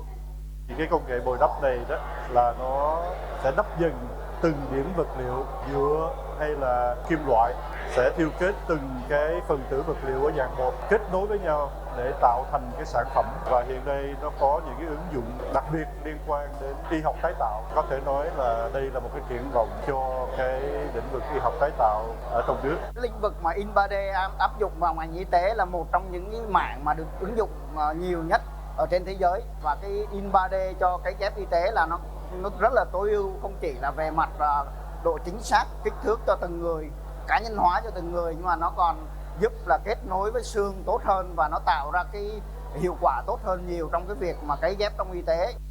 Vinotech hiện là một trong những doanh nghiệp đầu tiên đầu tư công nghệ in 3D kim loại vào lĩnh vực y tế tại Việt Nam.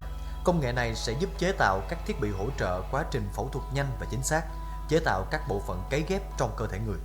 Gần đây chúng tôi đã lắp đặt một cái hệ thống máy của hãng SM Solution cho một cái khách hàng rất là lớn ở Việt Nam, chuyên làm trong cái mảng cấy ghép y tế. Và trong vòng 1-2 năm tới đây thì chúng ta sẽ thấy là những cái sản phẩm in 3D kim loại cấy ghép trong y tế sẽ được làm ra tại Việt Nam, và tôi tin rằng đây là cái lĩnh vực mà Việt Nam sẽ phát triển rất là mạnh trong thời gian tới. Để mà có thể áp dụng các cái sản phẩm này cho bệnh nhân thì phải trải qua một cái quá trình thử nghiệm lâm sàng và qua cái sự chứng thực của cái hội đồng y Đức để người ta khẳng định rằng cái việc thay thế này là an toàn cho bệnh nhân. Và trên thế giới đó, nhiều nhất ở Mỹ hiện nay người ta sử dụng trong cái thay thế khớp gối. Những năm qua, ứng dụng in 3D đã tạo nên nhiều phép màu khó tin cho lĩnh vực y khoa, chăm sóc sức khỏe con người. Không bao lâu nữa, các bác sĩ tại Việt Nam đã có thể tự tin sử dụng công nghệ này để tái tạo một số bộ phận cơ thể người, mang đến cuộc sống chất lượng hơn cho người dân. It's kind of a unique company and a unique marketplace. We're developing not just the future of this company, but the future of manufacturing. And to be part of that is really quite amazing. We have a brilliant mix of the world's best and most experienced engineers that have got the freedom to explore technology and to push the limits. The entire point of it is trying crazy stuff, seeing if it works, and to shape the future of this industry. It's a mentality, no complex structures, just a desire to go and make things better. And it's exactly the reason why we've delivered just about every world first for this technology, and we'll continue to do that moving forward.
Ladies and gentlemen, the panel discussion will start in the next 5 minutes. Please find your seats and prepare for the next segments of our event. Thank you.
Phần panel discussion sẽ bắt đầu trong vòng khoảng 3 phút nữa. Mời mọi người hãy ổn định chỗ đường ngồi để mình có thể bắt đầu được phần panel discussion.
Hexagon introduces the future of manufacturing, revolutionary virtual manufacturing solutions, aiming at shift to zero. Become part of this paradigm shift and drive your business towards production efficiency and sustainability. With our cutting-edge virtual manufacturing solutions, you can visualize and optimize your manufacturing processes in a virtual environment. Say goodbye to costly physical prototypes and hello to a streamlined workflow. On top of that, our system is designed to achieve shift to zero through innovative techniques and technologies. Reduce material waste, energy consumption, and environmental impact while maximizing resource utilization. Embrace the power of virtual manufacturing, where precision and automation come together. Our integrated virtual manufacturing tools empower you to create complex designs, simulate intricate assembly processes, and automate production lines for unparalleled efficiency. The future of manufacturing is here, and it's greener than ever before. Join us on this transformative journey towards lean and efficient virtual manufacturing. Together, we will create a more sustainable and prosperous world. Contact us today to unlock the potential of virtual manufacturing with the goal of shift to zero. Together, let's shape a better tomorrow.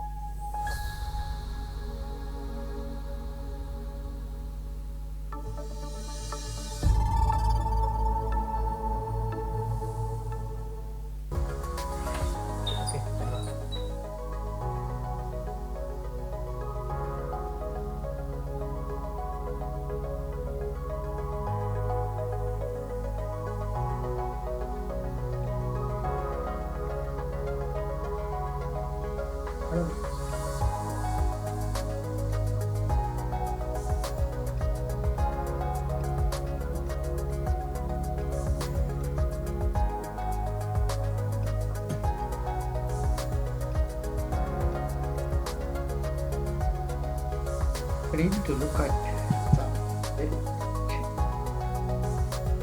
Ladies and gentlemen, the panel discussion will start in a minute.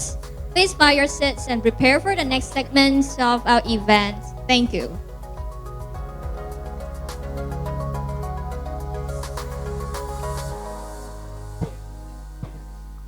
Phần panel discussion sẽ bắt đầu trong khoảng 1 phút nữa. Mời mọi người hãy quay về chỗ ngồi của mình để phần panel discussion được bắt đầu.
Sự kiện của chúng tôi đang chuẩn bị bắt đầu.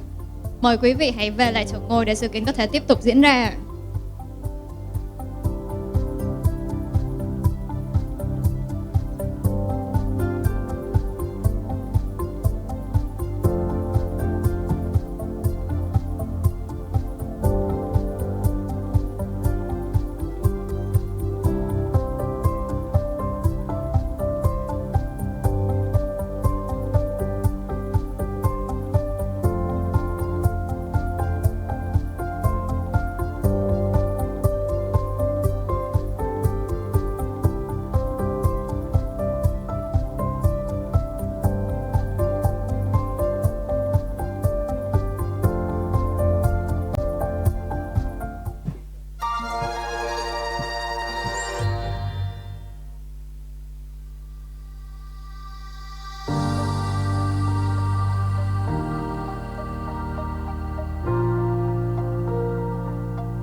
Mời quý vị hãy ổn định chỗ ngồi để sự kiện được tiếp tục diễn ra.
Hello everyone.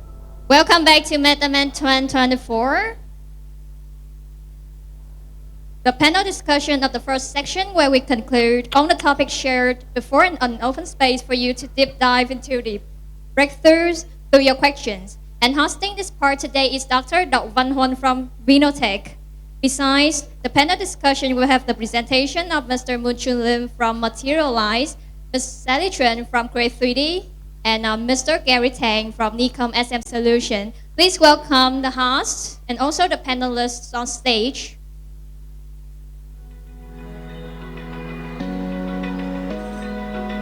Open eye, feel the waves cut through me, hypnotized by the sounds I'm breathing in. Hold tight, chemicals collide.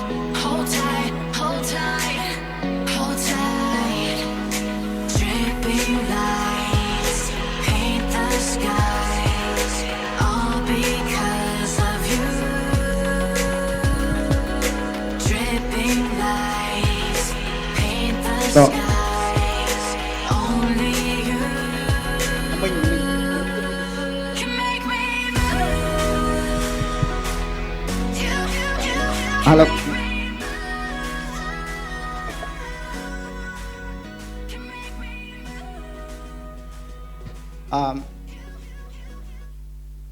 So thank you so much, our speaker and panelists here today.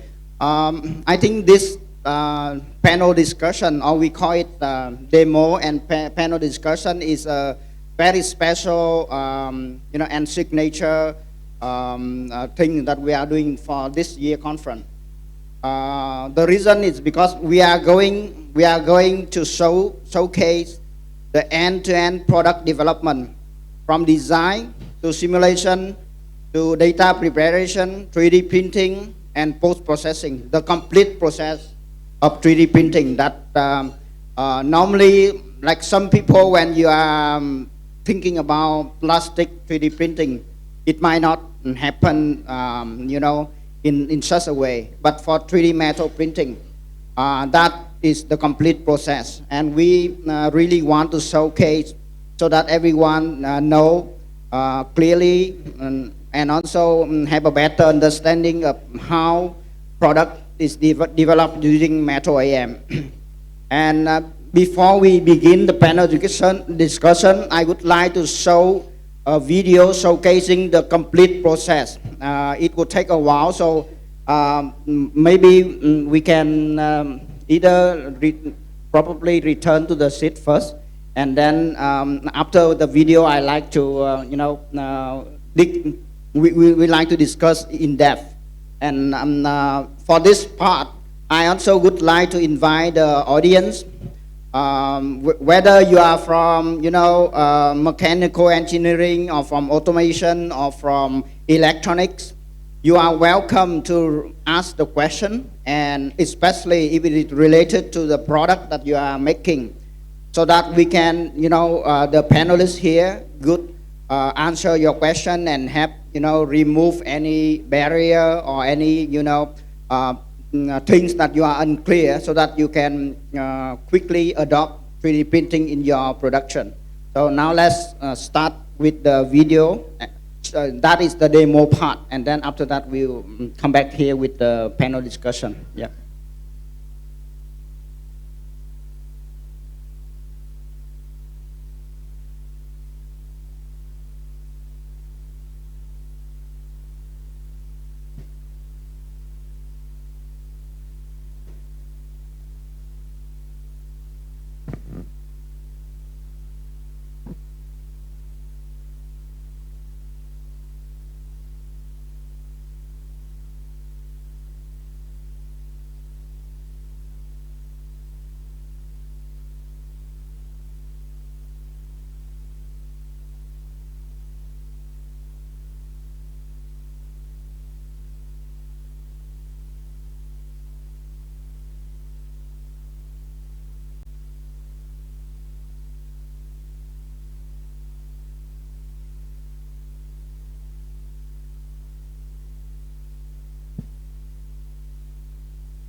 Yep, I think that the video showcasing the end-to-end product development. So now I would like to invite the panelists back to the stage.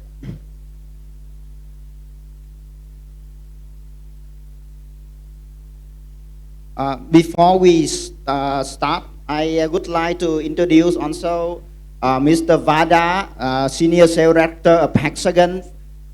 He is based in Singapore. And Mr. Camero in charge of technology for Hexagon. Thank you so much for joining. Vada and Camero will also be joining the panel discussion in the afternoon, focused on the medical application.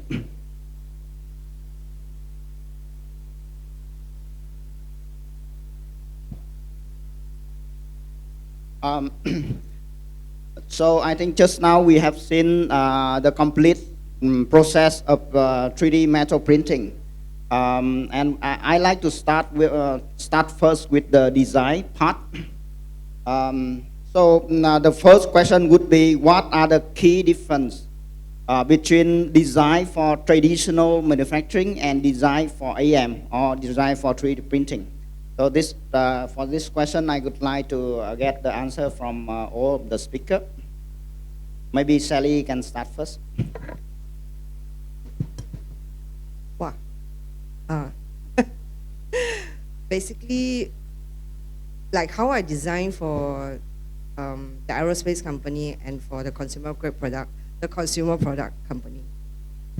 Basically, we need to consider a lot of things like the application of use before we can come up with the redesigning. So it also depends on which technology, which material, what is the tolerance that we need to cater, what are the offsets.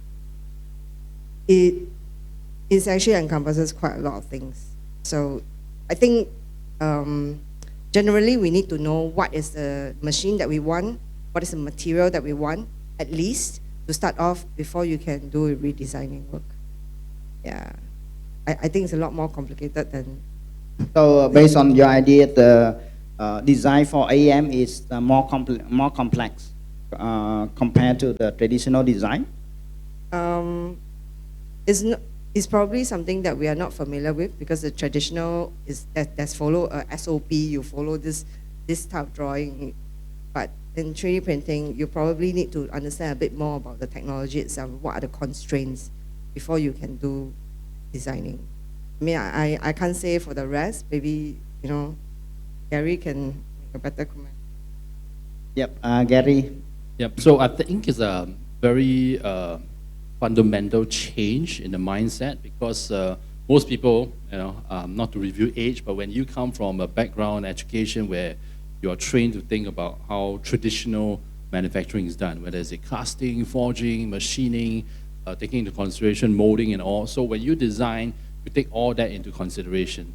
So if somebody has been doing that for years and decades, and you ask him to suddenly now to design for AM, a very hard shift in the mindset, as opposed to if somebody was fresh from school and has been educated purely in AM, and they will see that there's a lot more possibilities when you use the design for AM approach. You know, then you'll be thinking about support structures. You'll be thinking about organic design, lattice structures, as what you saw in some of the software in the design segment of the videos, and so it frees up. It literally opens up many more possibilities in terms of how you can design. So taking the example when my colleague Ralph shared about how Divergent designed the car, that was exactly taking everything they knew about the traditional manufacturing, throwing it all behind, and then using generative design, using design for AM, of course using AI that's also involved in the whole process. They completely redesigned a car, not just a car, but the way a car is produced. So that was all completely reversed and using AM as the fundamental approach. Yeah, thank you so much, Gary. I think that also the perspective that we have been seeing, and I think in terms of design for AM, the key difference is that the approach. I think in terms of the approach, is quite different compared to traditional design. So for traditional design, like let's say if we want to design, a piston, right? and we know the shape of the piston. We draw line by line, and do the extrusion and stuff like that. But for AM, so some of the software like generative design, like for example for Hexagon they have Apex generative design. Other software from Altair or other company, they have similar approach. So the approach is completely different. So it comes from the input and the output of the product. So let's say you have a product, and what is the input condition, what is the force, what is the load, what is the fixed point, and what is the outcome that you want. And then from there, the simulation happening, and it generating design. All the feature are like kind of automatically generated in a software. That is also something different, and it generates the part and the shape that very complex and very kind of organic in a way. So I like to hear Manchun point on this one as well. Yeah, I guess a lot of people here do know how subtractive manufacturing works, right? So subtractive is actually using a block of material and then craft out the things that you actually wanted. So which means is that the more processes that you're involved on it, the more of the cost and also more of the materials that you need to remove out of it to create the parts. That's why traditionally you see traditional manufacturing is very bulky, very squarish, because they take that into consideration.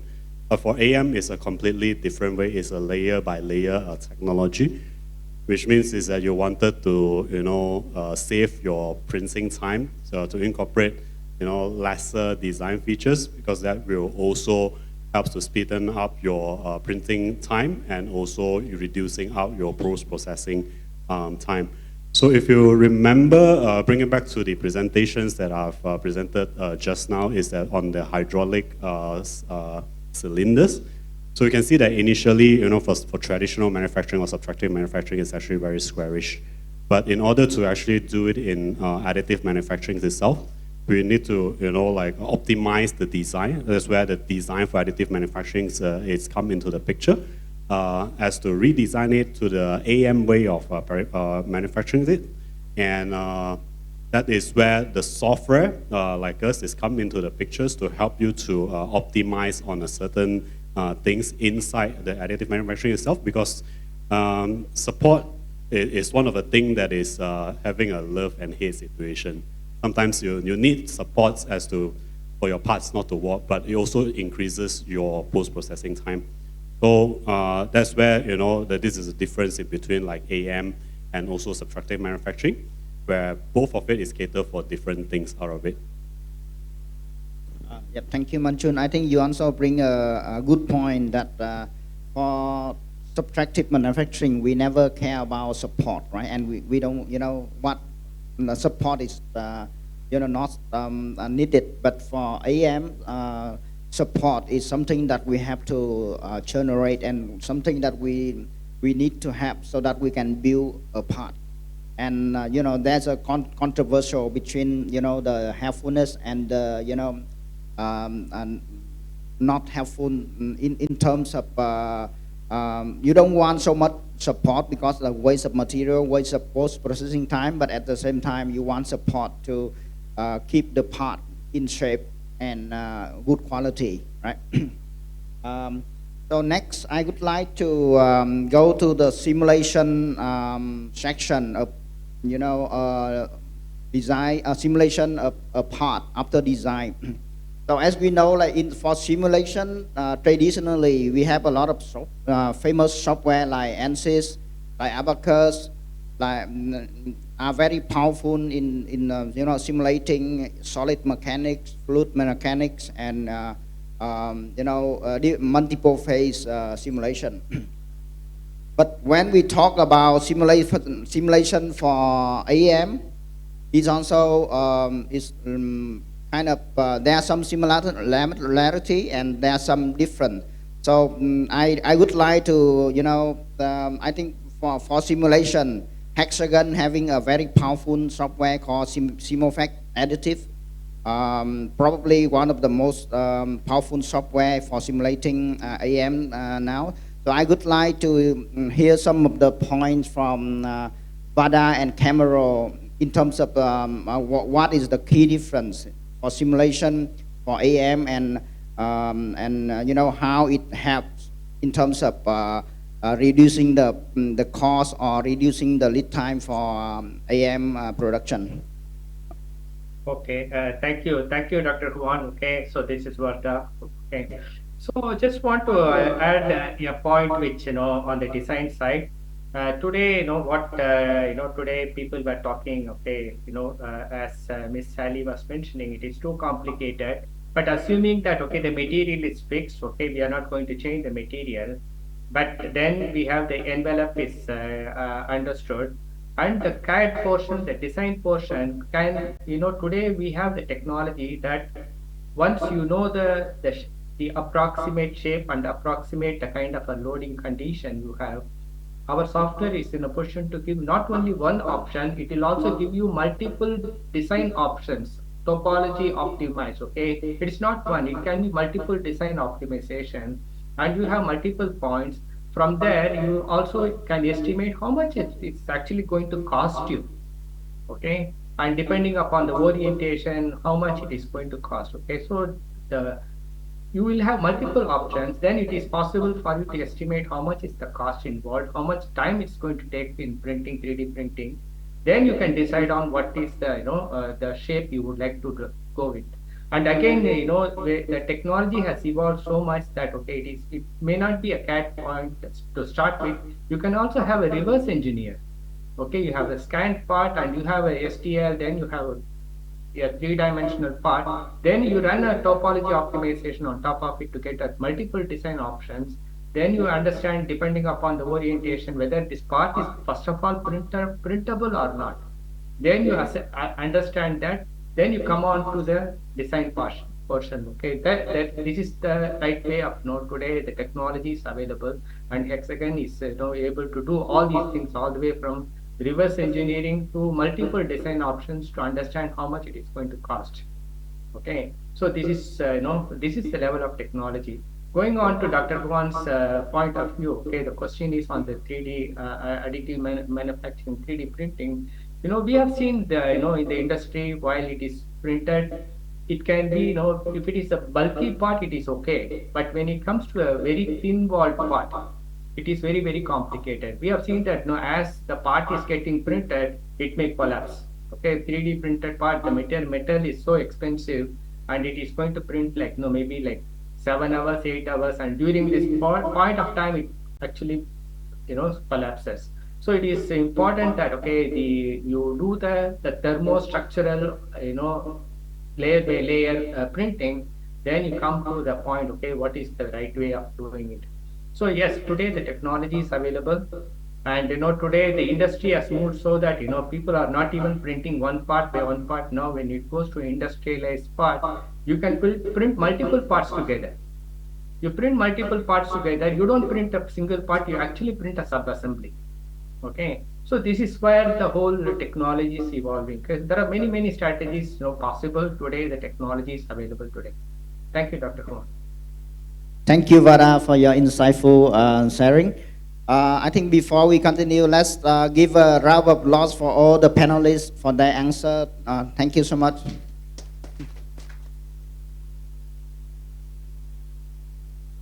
Next, I think simulation. In terms of simulation, I also like to get some of the points from Manchun, who is from Materialize. I think they are also having a software that being able to do simulation for 3D printing. So, what do you think would be the challenge, for the user when they use this kind of software to do simulation? The challenge that when people when the user use the software to do the simulation, what is the challenge that probably some could be more challenge? Is it more challenging or is less challenging compared to using the traditional software to do simulation?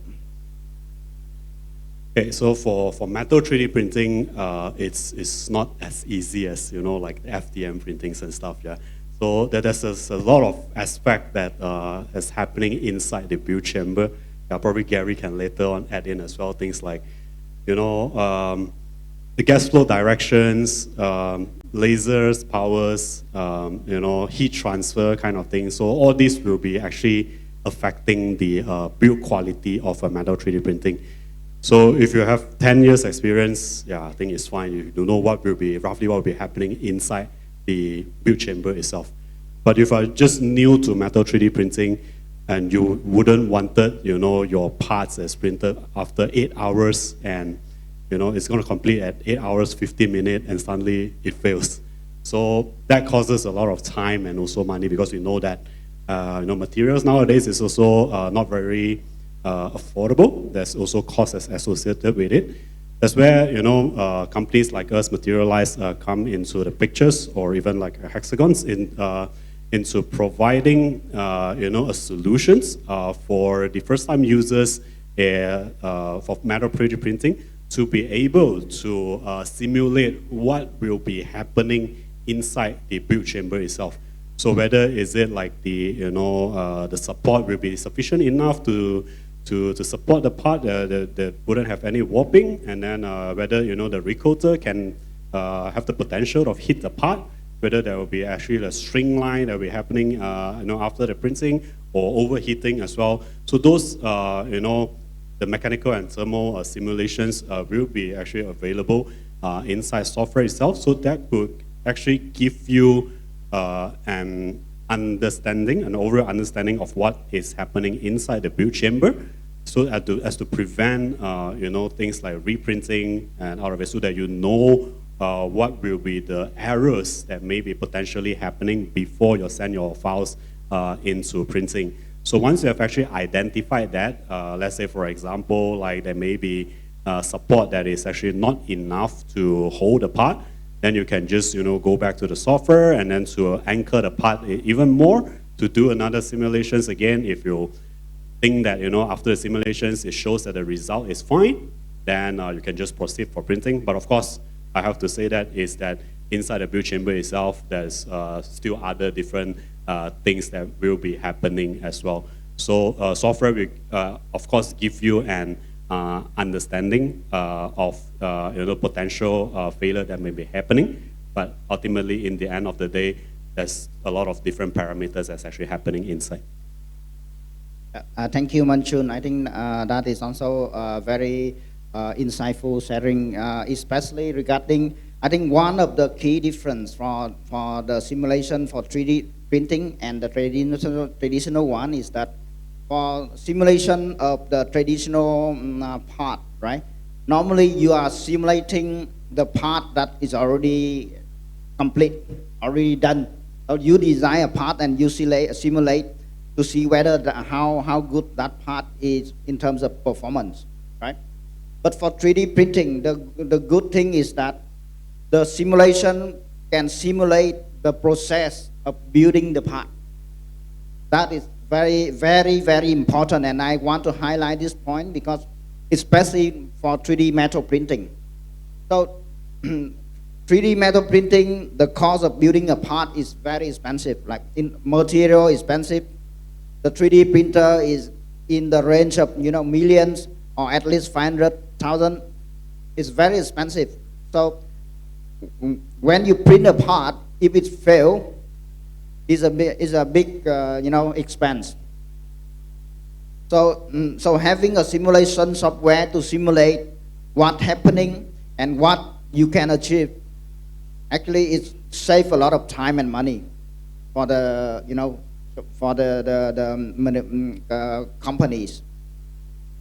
So in terms of simulation for AM, this is something that I really want to highlight, so that, you know, I believe that in the next couple of years, more and more companies are applying AM for their production, and remember that simulation nowadays becoming more and more important. Even in traditional manufacturing, it's the same thing.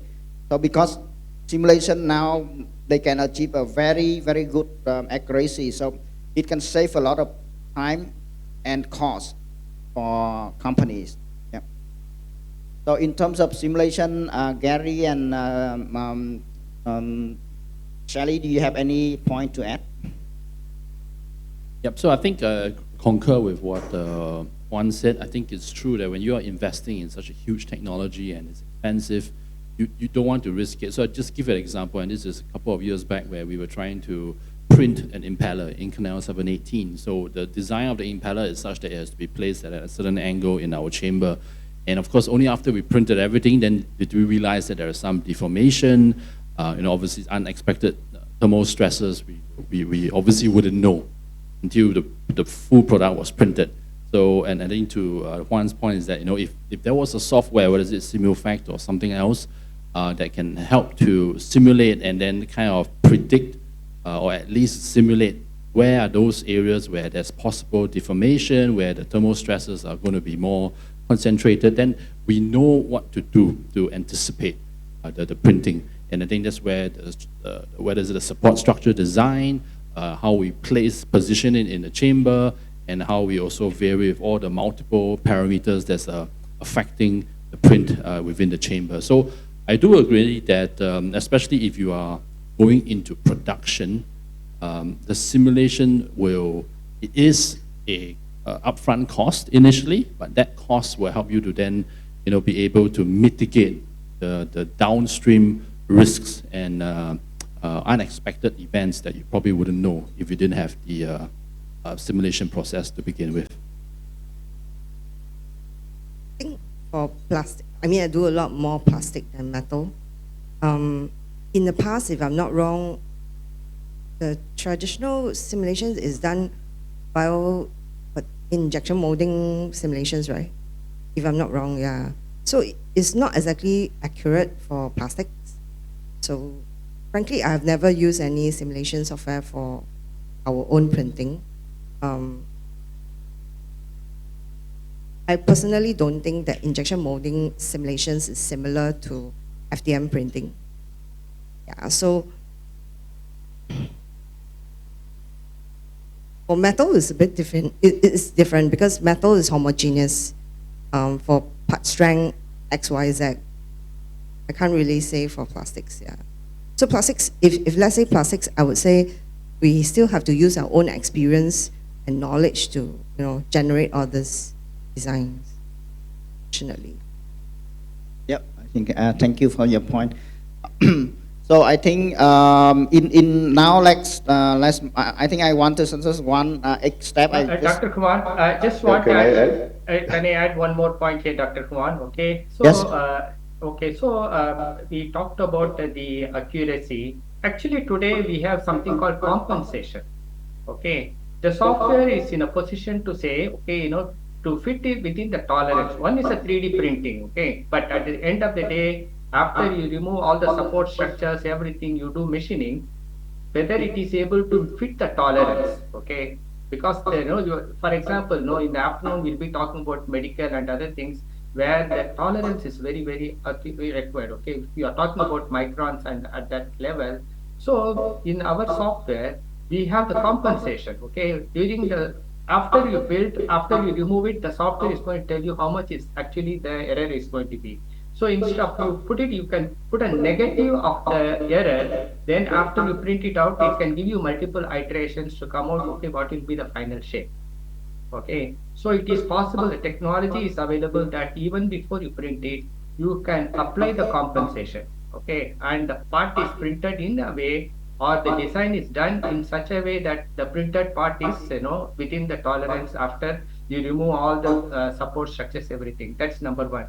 The second thing is, after you print it, there are many times you may have to do some, drilling something, okay. I have seen customers, okay, they do 3D printing. After that, they create certain holes, just to drill some holes because of already the stresses present due to all the thermal distortions and other things. When you drill a hole, then the cracks appear.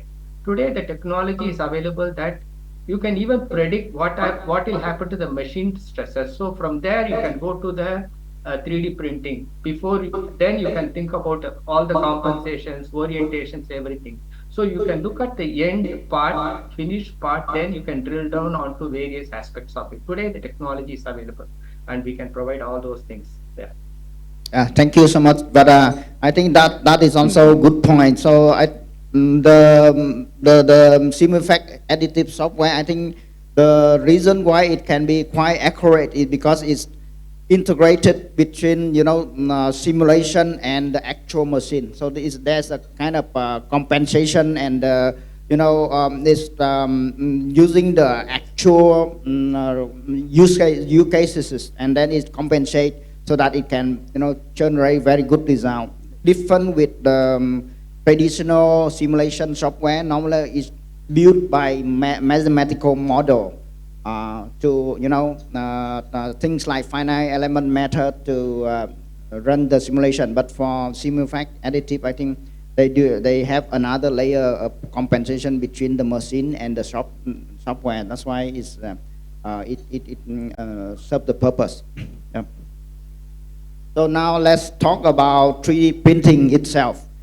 So when people talk about 3D printing, normally people only think about put something in the 3D printer and it print, and then you take it out and that's it, right? But actually it's not the case. So for 3D printing,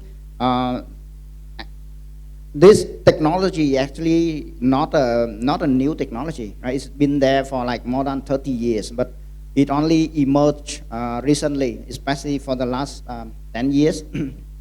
So for this technology, it's still expensive technology to use in terms of material, in terms of machine. But from the perspective of OEM, what do you think the future will hold for this technology in the next 5 to 10 years?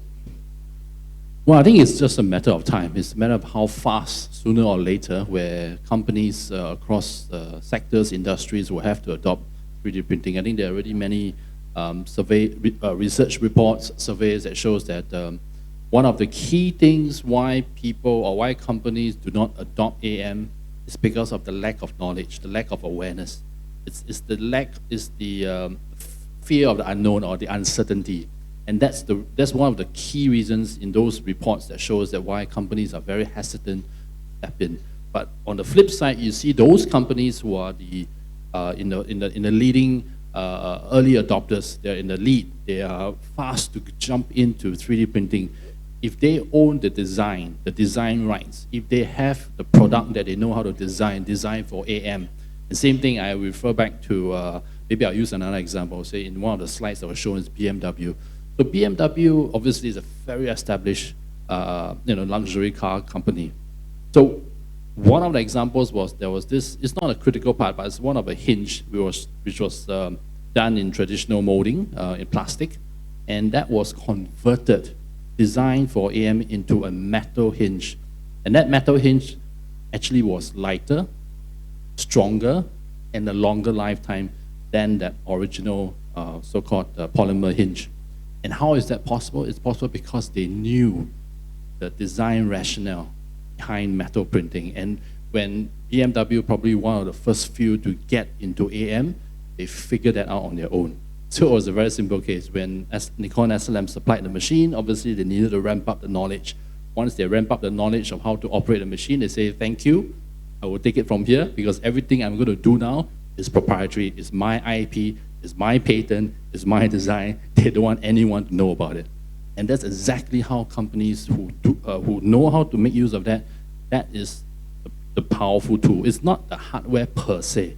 Yes, of course, printers of different specs and scales have different impact, different outcomes, but it's really how you make use of it, the proprietary knowledge, how you master it. We always say, somebody can give you a sports car right here. If you have no idea how to drive it, you will crash it. Okay, so in the same way, you can have the most powerful printer, but if you don't have the IP, you don't have the knowledge how to master it, how to optimize and exploit the 3D printing technology, it will just be a white elephant. It will just be a hardware sitting there. So to me, companies need to really understand. They need to see which is the right technology. It may not be laser powder bed fusion, it could be something else, but If it matches your needs, you have the design, you have the product, you get in early, this is just a matter of time that you then have the competitive edge. It's not about, I always say, it's not about buying equipment and trying to justify the ROI. It's whether you want to invest for your future strategic advantage. You want to survive, if you want to thrive, you need to invest in this strategic advantage. That will be metal 3D printing. Thank you so much, Gary. So let's give him a round of applause. Thank you. Sally, you want to add? So what Gary say? So they should look for consultation service, right? Yeah. Yeah. Okay. Yeah. So Vada, you have any point for this question? Yeah, I think I do see that the machines are evolving. Okay, and what 3D printing machine 5 years back, now the technology is evolving, the cost is reducing. So I do believe that, okay, over time, if 3D, the AM side, the machine costs can be, can be brought down. Maybe if the number of users increase, the volume increases, thereby the cost can reduce, then the adaptability will be higher. Okay. And again, more options will also be, depending upon.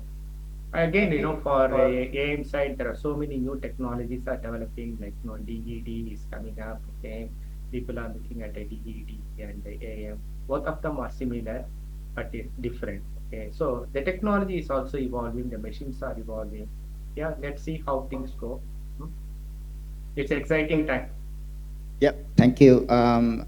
Just want to add one point to Vada point is that is actually what happening. So initially the machine price is very expensive, the material is very expensive. It's because the mass is not there. The number of machine is not big enough. And the amount of material is not big enough. So that's why the cost is very high. But when there is more adoption, more and more adoption, then the cost of everything would be lower. And one of the graphs that I always like to use to express 3D printing is that, let's say if you imagine the vertical axis is the cost of production, and the horizontal axis is the complexity of the part. So for traditional manufacturing, the curve would go like this, right?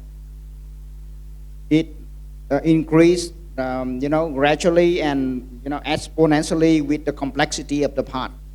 But for AM, the curve is different. AM production, the curve would start from here and go down slowly and reduce with the complexity of the part. The cost of making it is reducing. And then the two curves, cross at one point. And what we are seeing is that point would move more toward the left and the right, my right side, because cost would be reduced, machine would be reduced. And I think in the next 5 years we will see a lot of interesting application happening, and let's see how the cost for AM reduce in the next 5 years. Manchun, you have to add something? Yeah, I do agree with what all the others panelists is mentioning. I think it's just about time. I think in earlier on some of the presentations you've already seen how AM is actually disrupting those industry.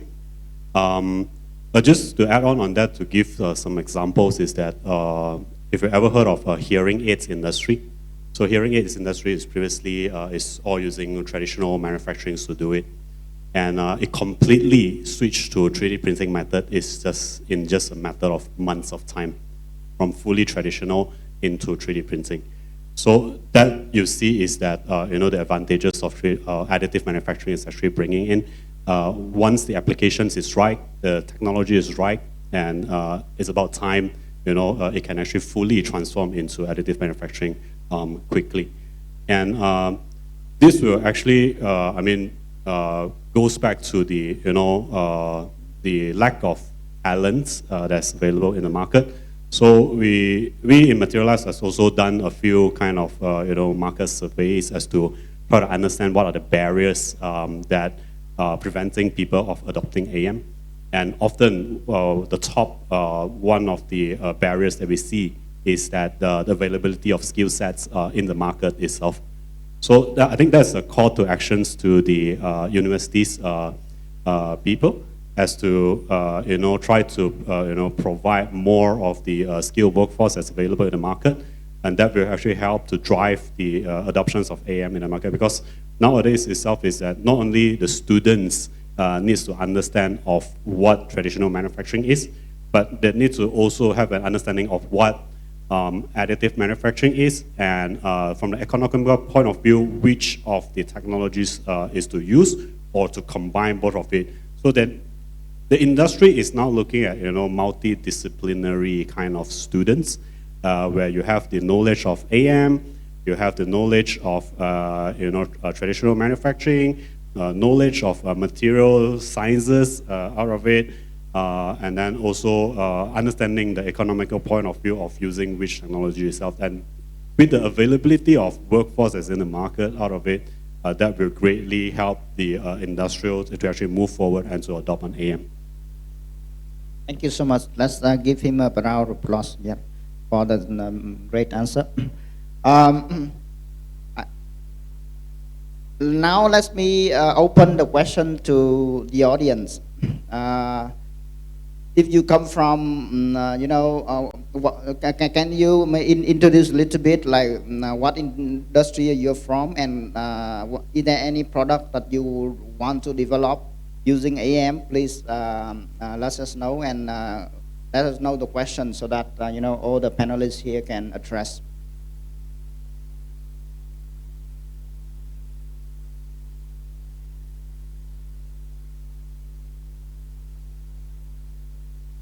Mời anh Tri.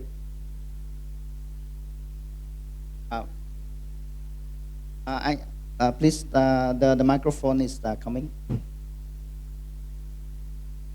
Okay, my name is Tri. I come from Ho Chi Minh City University of Technology and Education. So I am really interested with on the present this afternoon, this morning. And as Gary talked about the advantage of 3D printing, somehow like we can, as I understand what you are talking is somehow we can integrate our creation to our product, even in not only for the design but also for the manufacturing process. So that's to highlight the value of the product, somehow like that one. And you also said about that, about the thermal stress during making the device somehow. So I think that is a big difference with the traditional manufacturing process. Somehow it will be the workpiece already treated so that it can release all residual stress inside, so that it can maintain the tolerance of the product. However, for 3D printing, as I saw your in the presentation, that we had to use the heat source somehow to melt down the material somehow, layer by layer like that one. And you also need to use to make it cool very fast somehow. So it might create some residual stress inside the product. So that's what is the problem, is the difficulty in 3D printing technology. Yep. So I think that's one of it. So what you said is correct. So as they lay the powder material layer by layer, and then of course the lasers 700 watts, 1000 watts. So they're obviously doing the melting layer by layer. So that creates a lot of heat, right? And then of course finally the full 3D product is fully formed. So of course that is already in a very high temperature because of obviously the lasers melting and melting the powder and all. So after that it needs to cool down. It can't cool down too fast, but it has to cool down depending on how big the product is. It could be by hours, it could even be days, depending. And so one of the things is that I think we must understand that additive manufacturing does not replace the entire subtractive manufacturing process. It has to work hand in hand. It's just that there are certain processes in subtractive that additive AM can do better, can do faster, and in some cases can even do cheaper. Okay? But we need to find that sweet spot. And when that sweet spot of AM goes into the entire manufacturing process, which we now like to call advanced manufacturing because we're using AM, using AI, using robotics, but subtractive sometimes will still have to stay. Whether it's the post-processing, whether you have to do a little bit of shaping, refining, and all that. So when all this comes into play, it will help you tremendously. It will help the company, it will help the industry tremendously because just giving an example of just now the same part, the hinge that I was talking about BMW. So that part is produced up to 60,000 pieces in 1 year. So most people would have thought that 3D printing is only for prototyping, maybe by the hundreds, the most maybe by the thousands. But if you can achieve up to 60,000, and this is not by me, but this is done by an industrial customer, BMW, and they are profitable, and this is to replace a plastic part using metal, that shows something.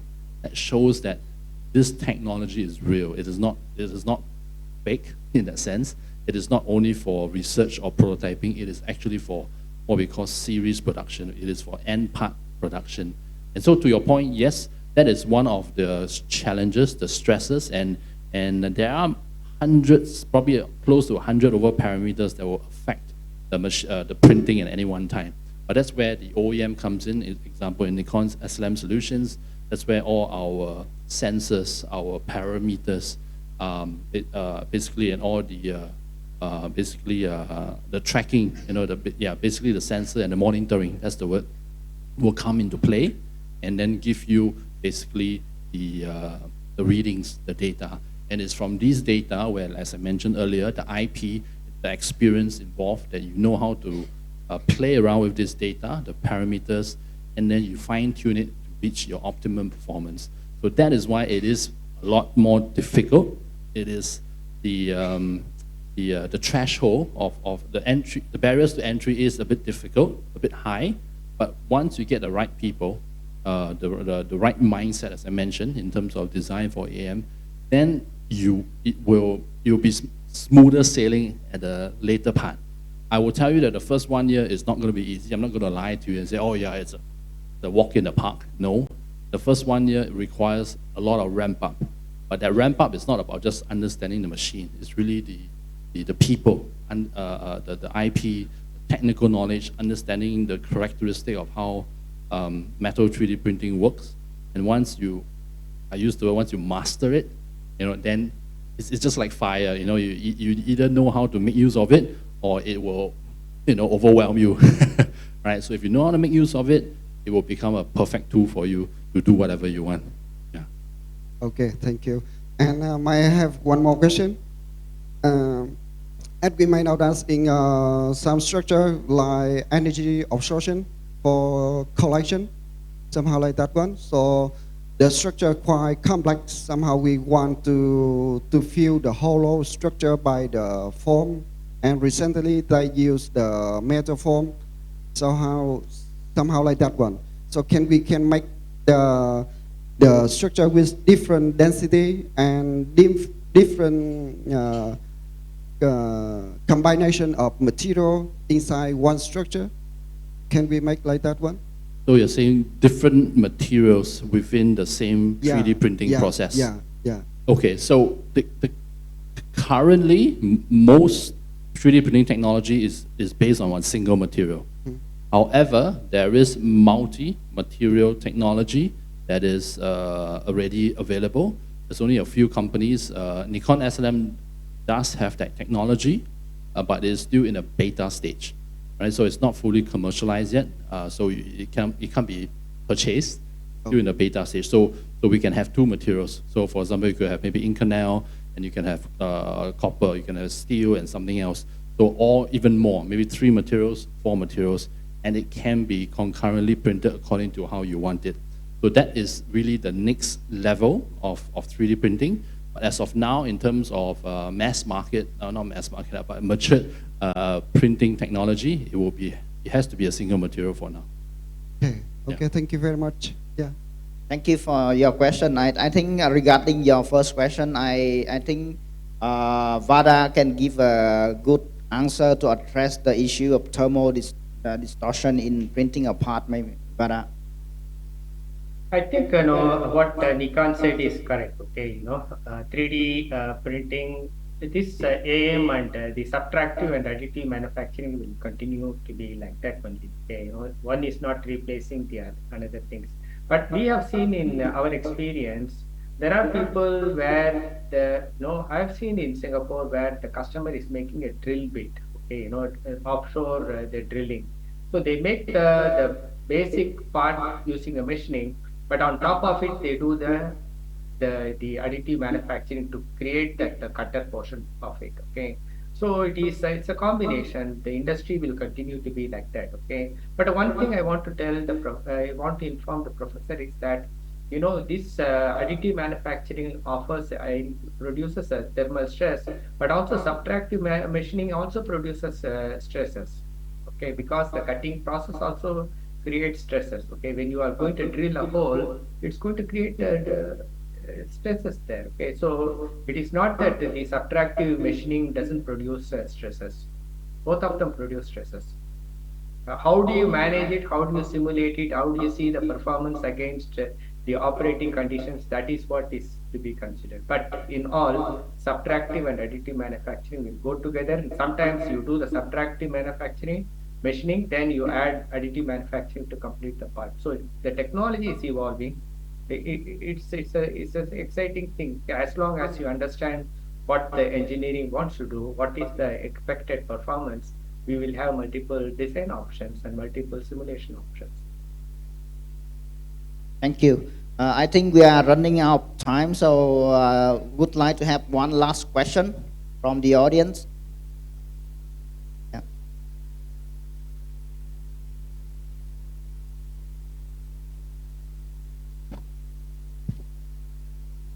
Hello, my name is Vinh. I am calling myself a 3D printing enthusiast, and I am a content creator in Vietnam about 3D printing. My channel is Tennis AM, and I am trying to spread the information and the knowledge about 3D printing in Vietnamese market. So I really thank you, all of you, for the very interesting session. This is a great opportunity for all of us to learn more about 3D printing. And I want to addressing the point that Moon Chun talked about when about the application of 3D printing is limited by the skill and the knowledge of people. So in Vietnam, we have, like myself, I have a really limited reach to metal 3D printing and higher material and technology. Also, for a lot of university in Vietnam, we don't have, most of the students doesn't have the opportunity to actually work with 3D printer and more complex technologies. So how will you, great company, big company in 3D printing, can do to support the university and students and people in many countries to learn more about 3D printing? I think this workshop is one of the things that you are trying to do, right? So in the future, maybe how will you spread the knowledge and spread the opportunity for all of the students learn more about 3D printing to close the gap between theory and actual? Thank you so much. That's a great question. So for this question, I like each of you to have 30 seconds to answer. Manchun will donate a printer for you. No, just kidding. But no, I think it's not an easy question, because I think it's a combination of how the government, the universities, and the industry will have to work together. Many countries, I can tell you right now, whether it's Singapore, Korea, India, Australia, or even Japan, they all started off with a lot of government funding, pushing through the universities, and then the universities working with the end customers or the industrial sectors to understand where the needs are. I would say most of them will usually start off with medical, yeah, because medical is one of the early adopters of metal printing. But I think more importantly is it's an overall approach. Short of having somebody to donate a printer, okay, it takes a process. It has to be a process, unless some commercial company is willing to take the leap of faith to invest in a printer, and then use that as a center, use that as a hub for all other companies or all other test beds to come in to make use of. And that could also be some kind of a private collaboration or consortium kind of approach. Just some ideas. Thank you, Gary. Sally? No, Create 3D used to sell machines in Vietnam for the last 8 years. We have done a lot of education. As you can see, I spent $5 million investment in education, in educating people about 3D printing. I guess this whether it can get into polytechnic or in universities, maybe it's OEM lah. Mainly the OEM. Only OEM can do this. But from a distributor point of view, actually we try, like we sell every machines, we will give free application training to our customers. The customers, end of the day, the customer came to us and say, can you do, or can you sell this application training? Because I have a lot of people who want to know about material. I have people who want to know about the technology, but there's no one method fits all. I'm good at certain technology, but I can't say for the rest. So I think it's very difficult to make sure that education across the platform, everybody learn about 3D printing, unless the government support. Really. Yep. Thank you, Sally. Manchun? Yeah, I think since this gentleman is actually interested in metal 3D printing, probably SLM can look to donate one machine here. That will greatly help people here to learn about metal 3D printing. Just joking. Yeah. So I think coming back to the point where you mentioned it's, yes, I mean, from OEM perspective or principal perspective is that we did our best, to nurture the markets, like to providing, workshop like this or conferences like this, workshop, trainings and etc. kind of things. But those are the only limited things that we can actually do, okay? So ourselves is not able to, educate the entire market. It has to come from a more collaboration kind of perspective or a top-down kind of approach, where I think, yeah, like what I mentioned, a call to actions to the universities is that it has to start, from universities as to, really bring all these, the advantages or knowledge or awareness of 3D printings into the market. So, yeah, so this I think is really down to like collaboration of a lot of parties in the market, no matter it's like from principals, OEMs, like distributors and like universities, that needs to have a synergy of, bringing this entire knowledge and organizing, things like training, workshop, and etc. Of course, from principal or OEM perspective is that we do collaborate closely with, with university. Like for instance, a good example is in Singapore itself, is that we do have a lot of collaboration with universities as to roll out different programs, different trainings as to educate the market out of it. But ultimately, I think the best is like, if government has an approach setting up a center of excellence where people can go into the place and to learn about all this technology, I think that would be the better way to go. Thank you, Manchun. And Vada, you also have 30 seconds. Okay, good. Thank you. I think I really enjoyed the person who spoke. Okay, he said I am into okay young guy. Okay, I really see the amount of energy and the passion he is doing. Okay, I really watched the way he was speaking. Okay, to answer this question, okay, I have three suggestions here. Number one, okay, we provide for academic programs. Our software, in fact, is no expensive for commercial, but we discount nearly about more than 90% or above. Okay, so that we don't make any money just to make the education programs survive. Okay, and they can learn. Okay, the software, highly capable software, is deeply discounted for students' purpose. That is number one. My take. The second one is the universities need not look at a very expensive 3D printing machine. There are low cost 3D printing machines and also low cost materials available for learning purpose. Okay, so this is something which I will mention. One is I use the software, okay, on a highly for education software purpose. Second thing is go for a smaller machines and smaller for small low cost material. Okay, so basically you want to learn. The third thing is collaborate with Vinotech. Okay, Vinotech is our partner, and Dr. Kuwan is very knowledgeable, and he can provide you the software, he can provide you the training. So these are all the three things I would like to mention here. Thank you, Vada. So I think for this question, I also like to highlight that it is actually like the panelists say, it's a big mission for everyone need to join in, from university to government to companies and to the manufacturing world as well.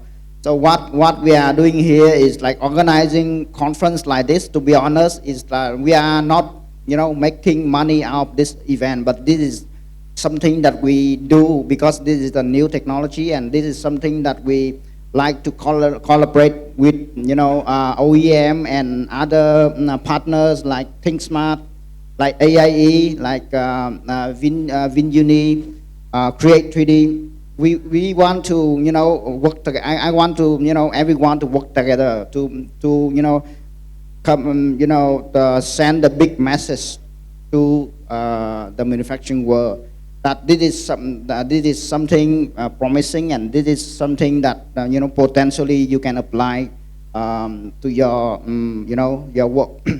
And for university, every time I meet a professor in a university, I always encourage them to at least have some portion of AM in their program, so that the student get familiar with the thing.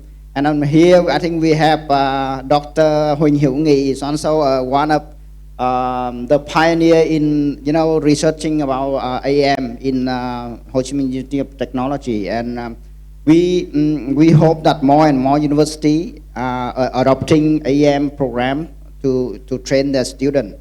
And yes, I think a couple of days ago we were at Vietnam German University. It's a very good university, and they do, that is probably the first university that I see that they have the AM courses. Very professional and very systematic to train students. And they have around 20 printer, including 2 metal printer.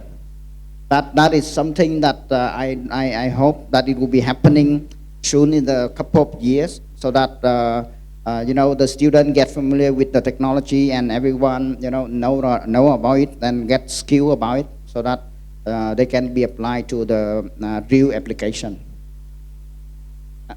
Sorry, can I steal another 30 seconds?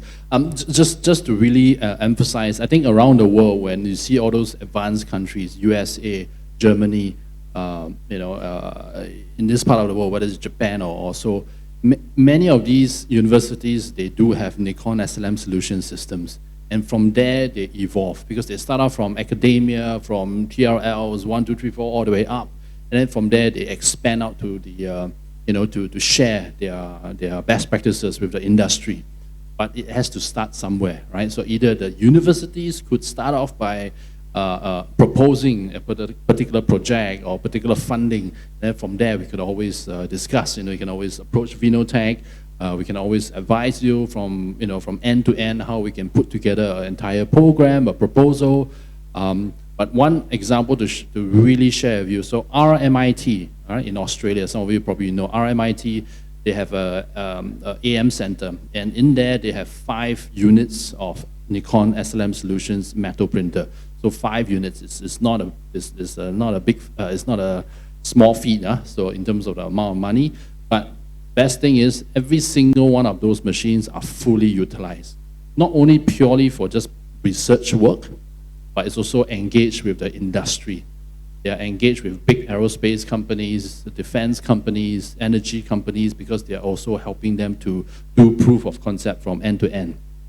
Ultimately, we want to see the Vietnam so-called industry or the market to be able to also accelerate the metal AM adoption. And as exactly like what Juan said, I think we have to work together. We have to see how we can collaborate, put some proposals together, and I believe looking at just Vietnam itself, it will grow very fast, and the adoption will also be very fast.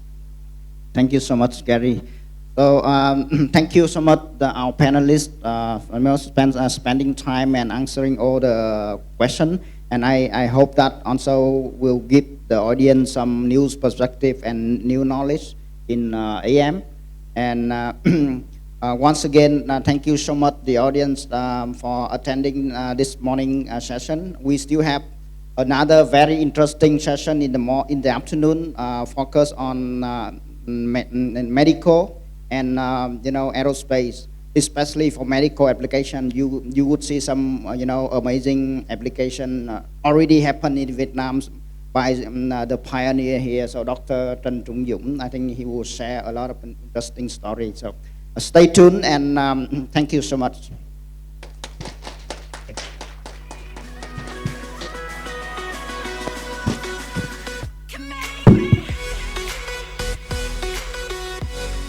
Thank you so much, Dr. Huan and our beloved speaker. You have given us such a wonderful pool of knowledge about additive manufacturing, especially in the automotive, energy, and electronics fields.